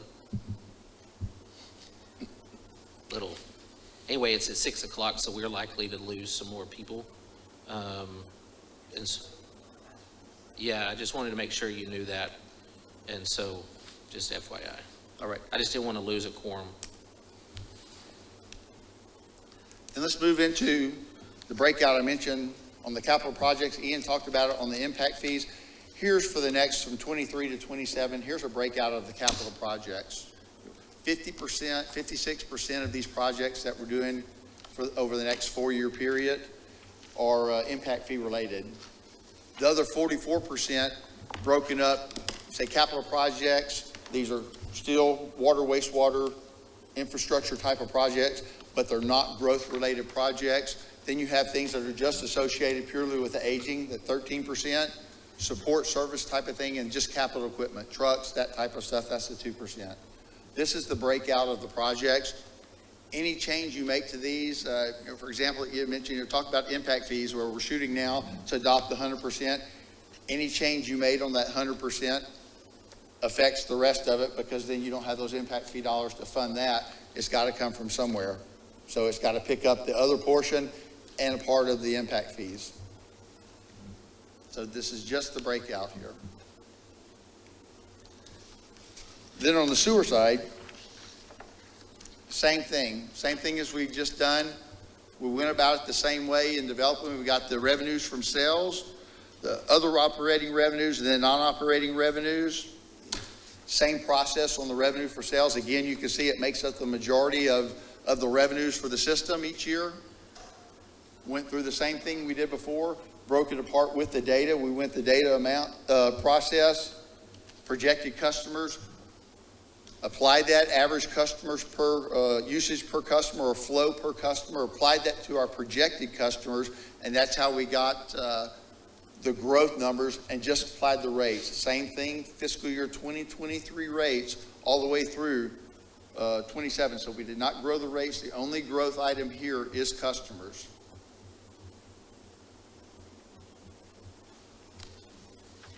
Carried those all the way down, then all the way to 17. You know, the only separate part of that then, Justin, as you talked about before, is the impact fees on line 12 there. But then 17 gives us the total revenues that we're expecting under current rates through 2027.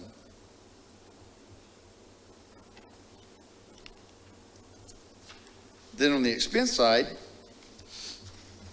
we again did the same thing. We broke it apart by line of business, the O&M, administrative in general, went to line items under that, grew each one of those individually.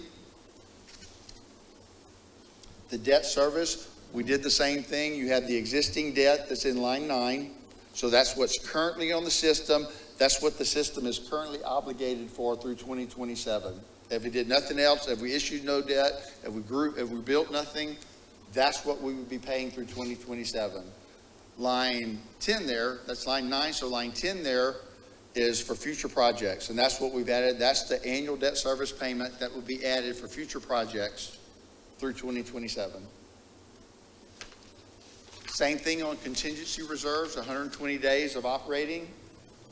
So the amounts that are shown there, the 56,000, 111,000, those are to keep the balance at 120 days of the O&M. That's what's needed, 120 days to operate the system. And then the capital expenditures, again, driven from MBU there. This is the cash funded projects. This is what's intended to spend on capital projects, paying cash, not debt.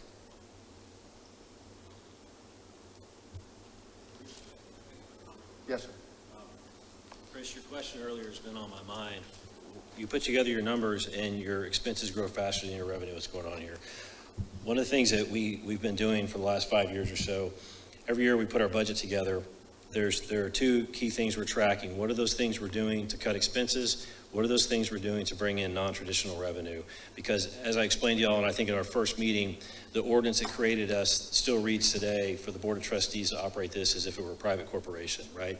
So we've got to make sure that we're being efficient about things. So as it relates to revenues, one of the things that we've done, and I'm just going to point this out because it's sitting here right in front of my face. If you look at, Rich, can you go back one slide, please? Thank you, sir. If you look at, this is going back to sewer revenues. If you look at line 7, other income, GBRA. If you look at line 14, GBRA capital participation fee. These are some of the things that we've been able to do over the last few years to bring additional revenue in. So we've got this wastewater plant, the McKenzie plant down there by Clear Springs, by Avery Park. How do we make that a regional plant to bring some more revenue in? So we have an agreement with GBRA where they're not just paying us to treat the wastewater, but we've negotiated a capital participation fee. So they're paying capital portion for part of that plant. That's something I'll point out here. There was a specific line item, I think, on water revenue, antenna leases. Those are cell antennas that go on our towers, our water towers, and that type of thing. We brought in a consultant to manage that for us because we're not in the antenna lease market. We don't know what the market is bearing right now. So we brought them in to evaluate all of our contracts and make sure that we're not optimizing, maximizing the revenue for those leases. One other thing that we're doing right now, too, I think fees. Yeah, you can see fees periodically throughout here. And I'm not talking about impact fees, I'm talking about other fees. We have an effort right now throughout the entire company. This is one of those things that is who we're becoming as a larger utility, increasing sophistication and that type of thing. We don't have all of our fees that we assess in one central location. And we are doing that right now. We have one person assigned to identifying every single fee across the organization. And that's happening as part of this process. And of course, we're going to make sure that those are in line with what the actual expense is, because everything costs more these days. And those are going to be on an annual rotation now, so that we're making sure those fees are actually covering the cost. Some of them are very old and they're not covering the costs anymore. So I just wanted to bring that up because we're going through revenues, we're going through expenses, but behind the scenes, there's a pretty significant effort that we're doing continually to try to cut costs and bring in non-traditional revenue. Yeah, thanks, Ian. And just to reiterate, I think what I identified earlier, and might be better able to vocalize now is that, and I'll qualify this by saying the RAC does have questions about the projections.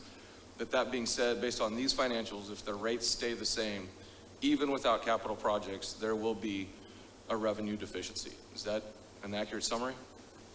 Okay. Yeah, great question. Thank you.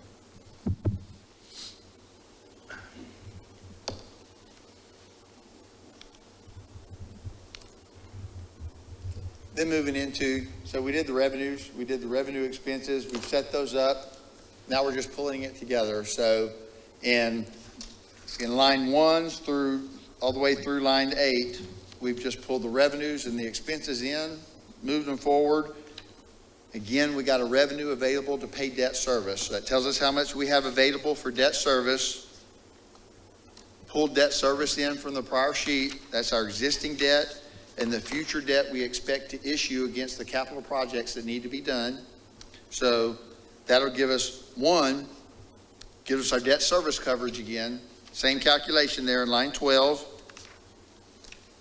And then line 14 is where we're trying to get to, that revenue available left over for transfers, reserves, capital projects, that type of thing. Same thing as we did on the water side, we backed out impact fees. Those have already been allocated to capital projects. So those were used to get us to line 10, that future debt service number.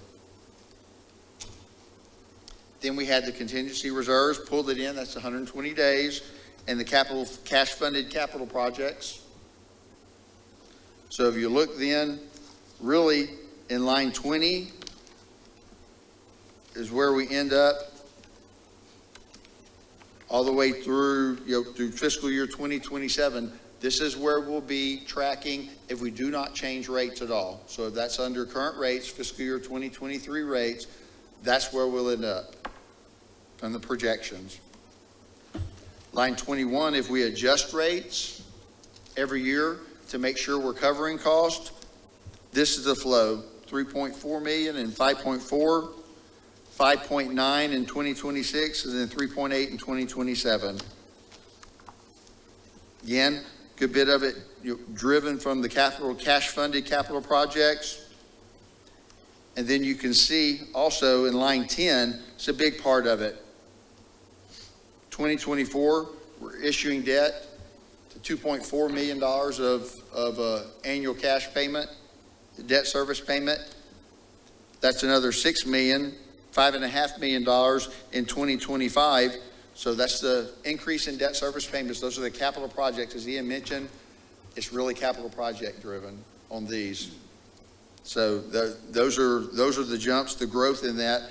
And line 23 is just a smoothing on rate increases. And that's what we're looking at here for line 23 to get us through 2027.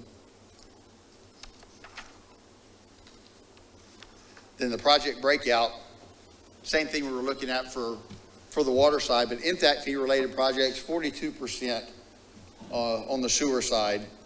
The non-impact fee related, it's a little bigger than what it was for water. 58% of these are non-impact fee related capital projects for the next 4 years, basically.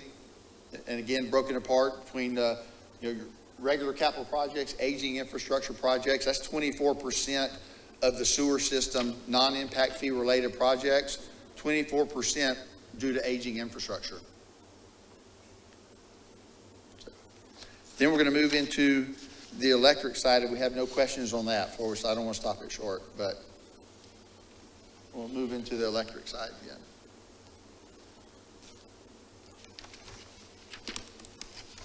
So I'll be cognizant of your time. I think you're going to see a similar story in electric, and I'll really just start to point out the nuances between what the electric projections on revenues, expenses look like, and the rate changes versus what was done in sewer and water. But overall, very, very similar process.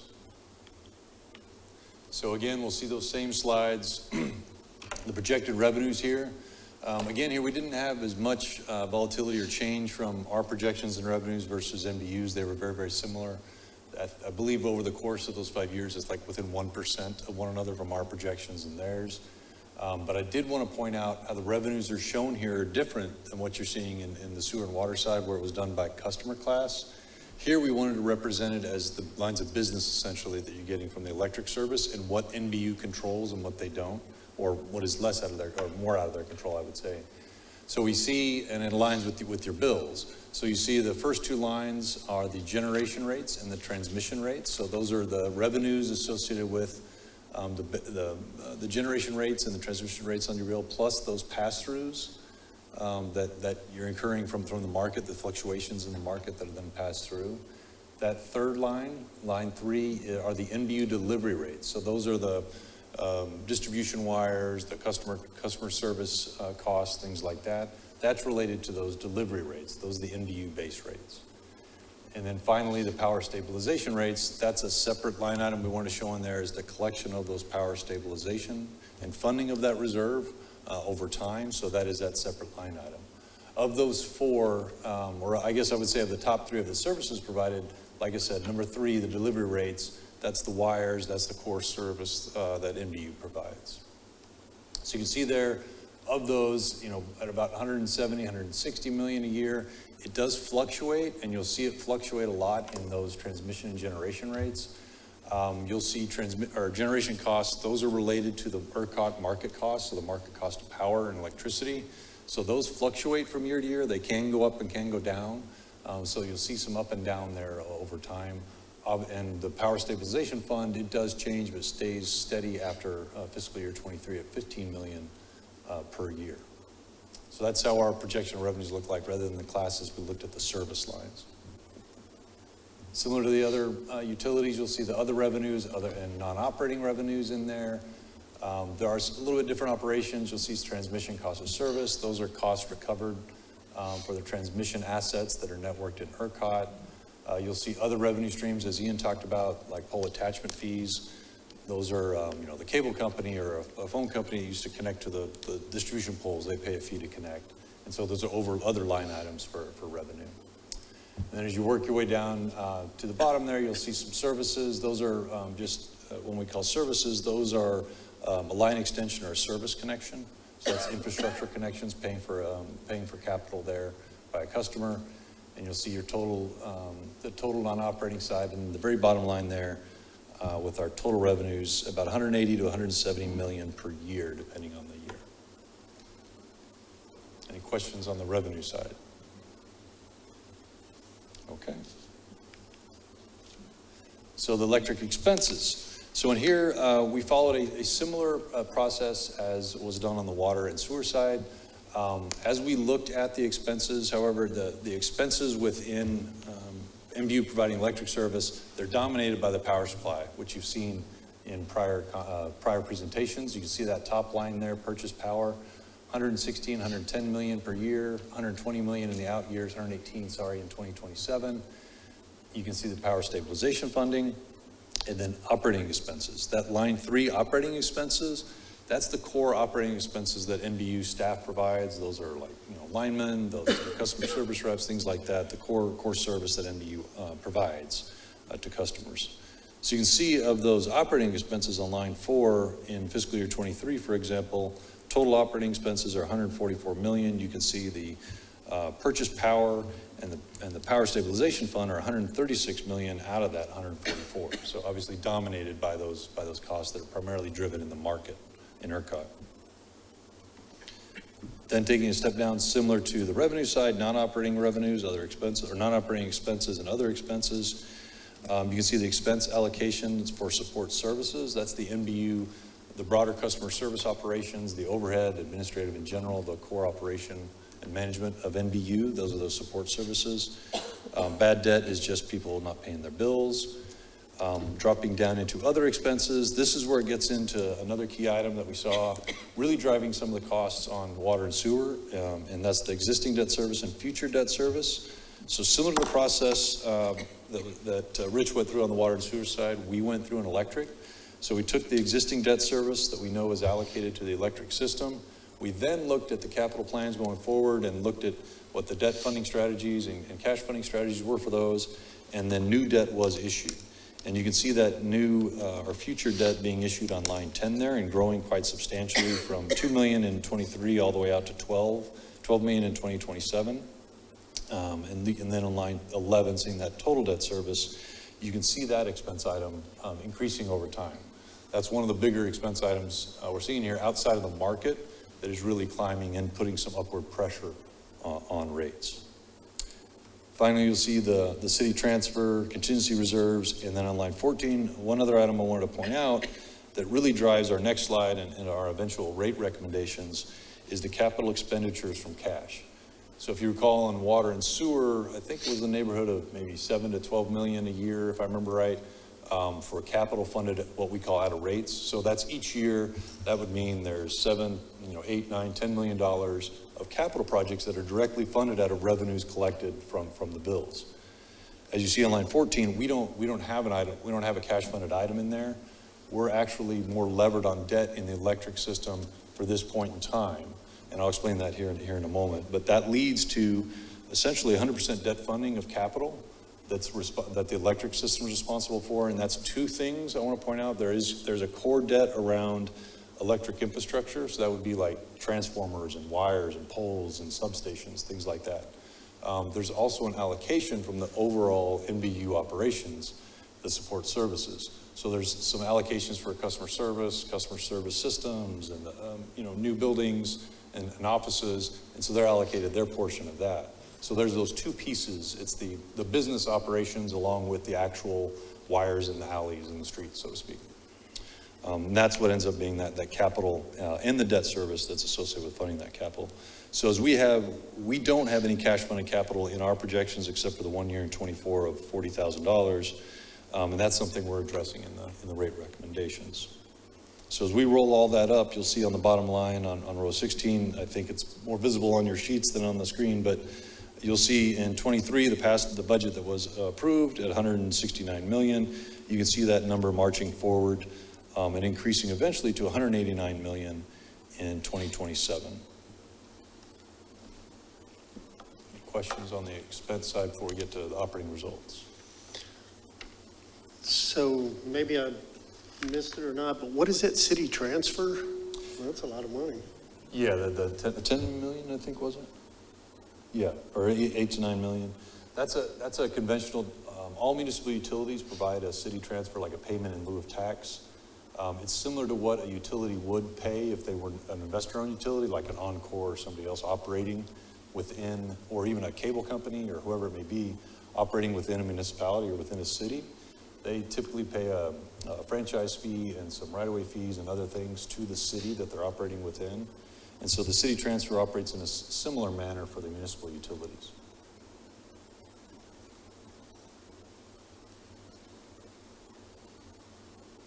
That was line 12, I think you're speaking to. Okay. Does that come from the city projections, or is this No, it's estimated? an ordinance, it's a calculation that's done, that's then transferred from MBU to the city and to the general fund. There is an actual formula for that, calculated every year.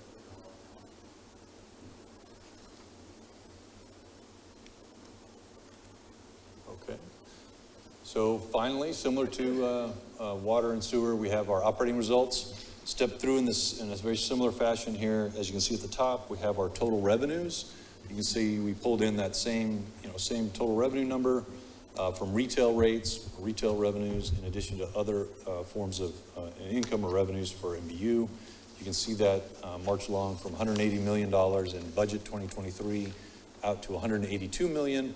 Again, I do want to remind you, similar to water and waste, water and sewer, those revenue line items, those are projected at current rates. We're not changing any rates for the MBU delivery rates. What is happening is those pass-throughs, what we call pass-throughs, the TCRF and GCRF, those cost factors, those are changing over time. It's just a 1-to-1 ratio. However the market goes for power, that's where that, so if the market goes down for power, the costs go down for power, your GCRF, TCRF would go down. As they go up, they would go up. It's just a 1-to-1 washout of the two, of the revenue and the expense. But the delivery rates, the rates that MBU directly controls, those are held flat. We're not changing those in that revenue stream. Lines 5 through 7 are the expenses. You'll see the operating and non-operating, and then the total there on line 7. And then we have our revenue available for debt service in a similar fashion, calculating the debt service without any rate changes, without any changes to the revenue stream, just operating under current conditions. You can see on line 10 what that debt service coverage ratio looks like over time. Starting out at a very strong point in 2023, and as you might expect, as we start issuing more and more debt for MDU, and that debt number starts to climb, we start to see that number decline over time. So it goes from 4.4 in 2023 and ends up at 1.27 in 2027, again, without changing any of the rates. That's where it's projected to go at current rate levels, driven out of that a large amount of debt that we're issuing over time. So then if you keep walking down, similar to the others, on line 16, I think I'll just draw your attention there. Under the current conditions and our current rates, line 16 represents what would happen if we don't pass any rate changes or we don't make any changes to the rates. You can see we're operating in a surplus in the first 2 years, and then as we get into 25, 26, 27, we start to see a decline or a deficit. We're under recovering our costs over time, all the way up to about 6.6 million by 2027 if rates aren't changed. Lines 17 and 18 are linked. So what we did, as I started to look at row 16, looked at the costs, I wanted to dial in recommended rate changes over time that would bring that, if you remember that cash funded capital line item, what capital is funded from rate revenues and cash each year. I wanted to bring that more in line to what the NBU target is of the 55-45 debt to equity mix. So if we look at what because we get through a little bit of a slug in capital in the first couple of years in this, it's a bump that's larger than we typically have with NBU, and we get to more sustained capital needs at the electric utility. We drop down to about $30 million in total capital or total capital projects per year.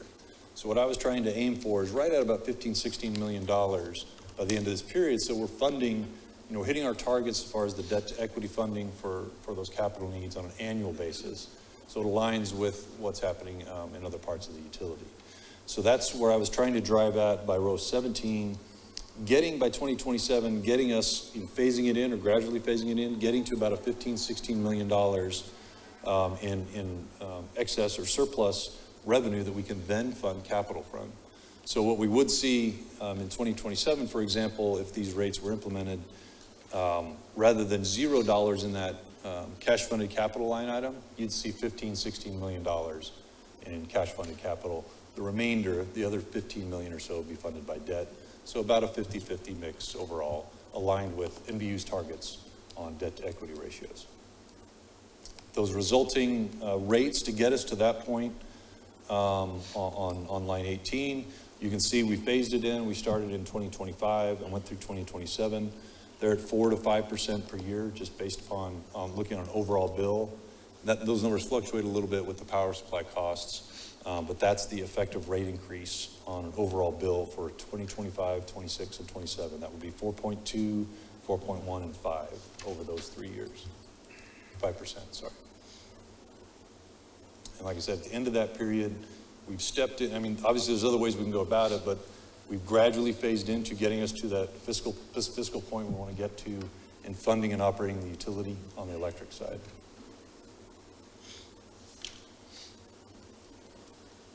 Did Rich take all the arrows and there's nothing to,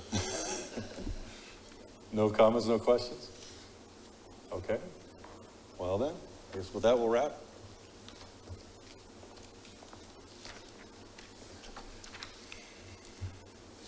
Where are we headed next? So what we've got next is November 16th meeting. We've set how much money are we expecting? How much money do we need? Now what we're doing, so we've set revenue requirements. Now what we're going to do is take those revenue requirements and spread them out by customer class. For example, here's the amount we need for water for the year. Of all the customers, residential irrigation, commercial irrigation, how much are each of those customer classes contributing to the system cost? So we're going to take those total revenue requirements for the system and spread them out by the customers. So we already know what we expect to receive from revenue. So we'll spread those costs out, compare that against the revenue, and see the differential on what should the customer classes be paying, what should we expect them to pay. So that's the cost of service portion of it. So we'll look at water, wastewater next. Then we have the public forum in December. That'll be December 7th coming up. That'll be the public forum. And then we'll follow that up with actually the review of the electric cost of service side in December. So the next steps to this, we'll get some comparisons on that for the gross, where MBU was, what we're doing, the differences on what the growth factors, the comparisons are, and to give you a little better picture of that on just what the differences are, why we did the things. And anything else that we got for today? Yes, sir. If I may ask him a question, do we have time? The question really is coming back to this whole question around assumptions. There's a lot of assumptions going on in every one of the spreadsheets. Yes, sir. Difficult Sure are. for us to understand. You're going to provide that to us, some level of understanding. But for one question that I have, do you have an approach that allows you to kind of rectify the differences of the impacts that these assumptions will have on the numbers as they're projected in these tables? Yes, sir. And actually quantify the uncertainty depending on which assumptions are made where in this process? Right. That'll all be part of the modeling. We have built a model to do that. Yes, sir. Okay. So that's something we'll expect to see sometime. We can do that. We can make the adjustments, figure out what that does to us as well. You know, those are all input type of things. So we actually had to make a decision, individual decisions on those, so we can adjust any of those along the way and tweak it and figure out what it does to us. Yes, sir. I got a question. So Yes, sir. back on the impact fees that we talked about, Yes, sir. on those forecasts, did you use the potential new impact rates that are being proposed, or did you use current impact fee rates? Those should be current, aren't they? Those are the projected? Okay. So I'm going to assume that should those impact fee projections fall short of what you anticipate, then the debt services down below on the other line items that we looked at earlier, which also had high increases, those would proportionally come down as well. Is that right? Or reverse, if impact fee dollars were lower than expected, Right. that debt-funded capital either two things will happen. Either the collections are lower because you don't have the growth, so maybe you don't need the project, so potentially the project's lower, you don't do the projects, or if you do need to do the project, then probably your debt funding will increase Okay. to make up that difference in cash. Every year we make modifications to our assumptions. That's a good question. They just figuring out where the dollars come from, and what do you do? Do you cut expenses? Do you cut projects or move projects? Or get it? Make another impact fees with them going as high as they are, and you saw the pie chart, they're becoming, with that increase, if they're approved, it's a much bigger portion of the revenue than it was before. And you're making a good point. Don's correct. Every year we go back and look at those forecasts. But impact fees are one of the hardest things to forecast because which lots are going to develop and at what rate, right?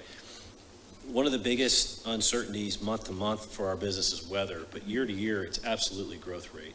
And it's something that we're watching very, very closely right now. Our data analytics team has dashboards they've created to try to understand where are things going based on all that's happening. Mortgage rates, I think, is one of the big drivers right now that we're keeping an eye on.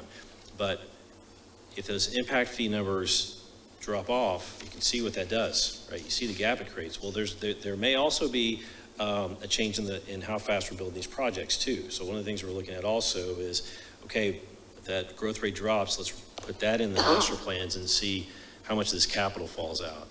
May not be a whole lot, maybe a lot, but those are the kind of things that we're looking at. So I just wanted to come here and point that out, that that's a big uncertainty in the future. Especially, I mean, next year, I feel okay about that, but these days in the environment we're in, I'm even feeling a little less uncertain than I normally am. And by years 2, 3, 4, and 5, it's a guess. Yeah. City transfer was also on the the water and wastewater, but it showed up embedded in allocated expenses. And the city transfer is a calculation, and we'll get that to you between meetings. You'll have, every year we send a letter to the city and tell them what it's going to be, and based on the calculation and everything else. So we'll get that to you just also. So my question, you kind of answered it a little bit and talked about the levelized rates. Those were year over year, those weren't like, but, Yes. so if we're looking at the expenses, we also talked about the future debt service, that being cumulative, right? Yes. So do we pull those out when we adjusted for the levelized rates, or how is that being accounted for? On the debt service is purely, the debt service is purely driven by projects, what's needed to be done. Yes, sir. So what I'm saying, I guess, is in fiscal year '24, we have for electric, for example, we have 4.8 projected for future debt service for capital projects. And then the following year in '25, we have 7.9 million. That's cumulative. But is that cumulative number getting projected into the levelized rates that we're looking at the bottom line? It's all embedded. All those costs roll up and embedded into our final costs. As we dial the rates, we cover them all. Yeah, maybe I need a one-on-one on that, because it seems to me if we're paying out a portion of that from fiscal year '24, if we're calculating the rate increase for the following year, that should come out of that number for the following year. Oh, as far as, like marginal cost? Yes, for the bottom line year over year increase, if we're looking at a 4.2, does that account for the That capital accounts- expense we had the previous year? That accounts for that previous year number, and like I mentioned, the marginal, the increase from year to year will be accounted for in the next year's rate increase. So whatever the differential, Yeah. 24 to 25, say increase, that differential is captured in the next year. Right. And debt service is an annual expense, so when you issue debt, it's over a 30-year period. So what you're seeing there is the annual portion of that debt service for that particular year. Got it. The way I would look at it is the existing rates had some room in there to absorb some of that initial debt service, but they don't have room for all the subsequent years. Got it. So as we absorb it in one year, we have to correct. 10-4. And Ian, you mentioned the GBR contract. I noticed that it starts to decrease after 2025. Is that a term in the contract? Is that something that's?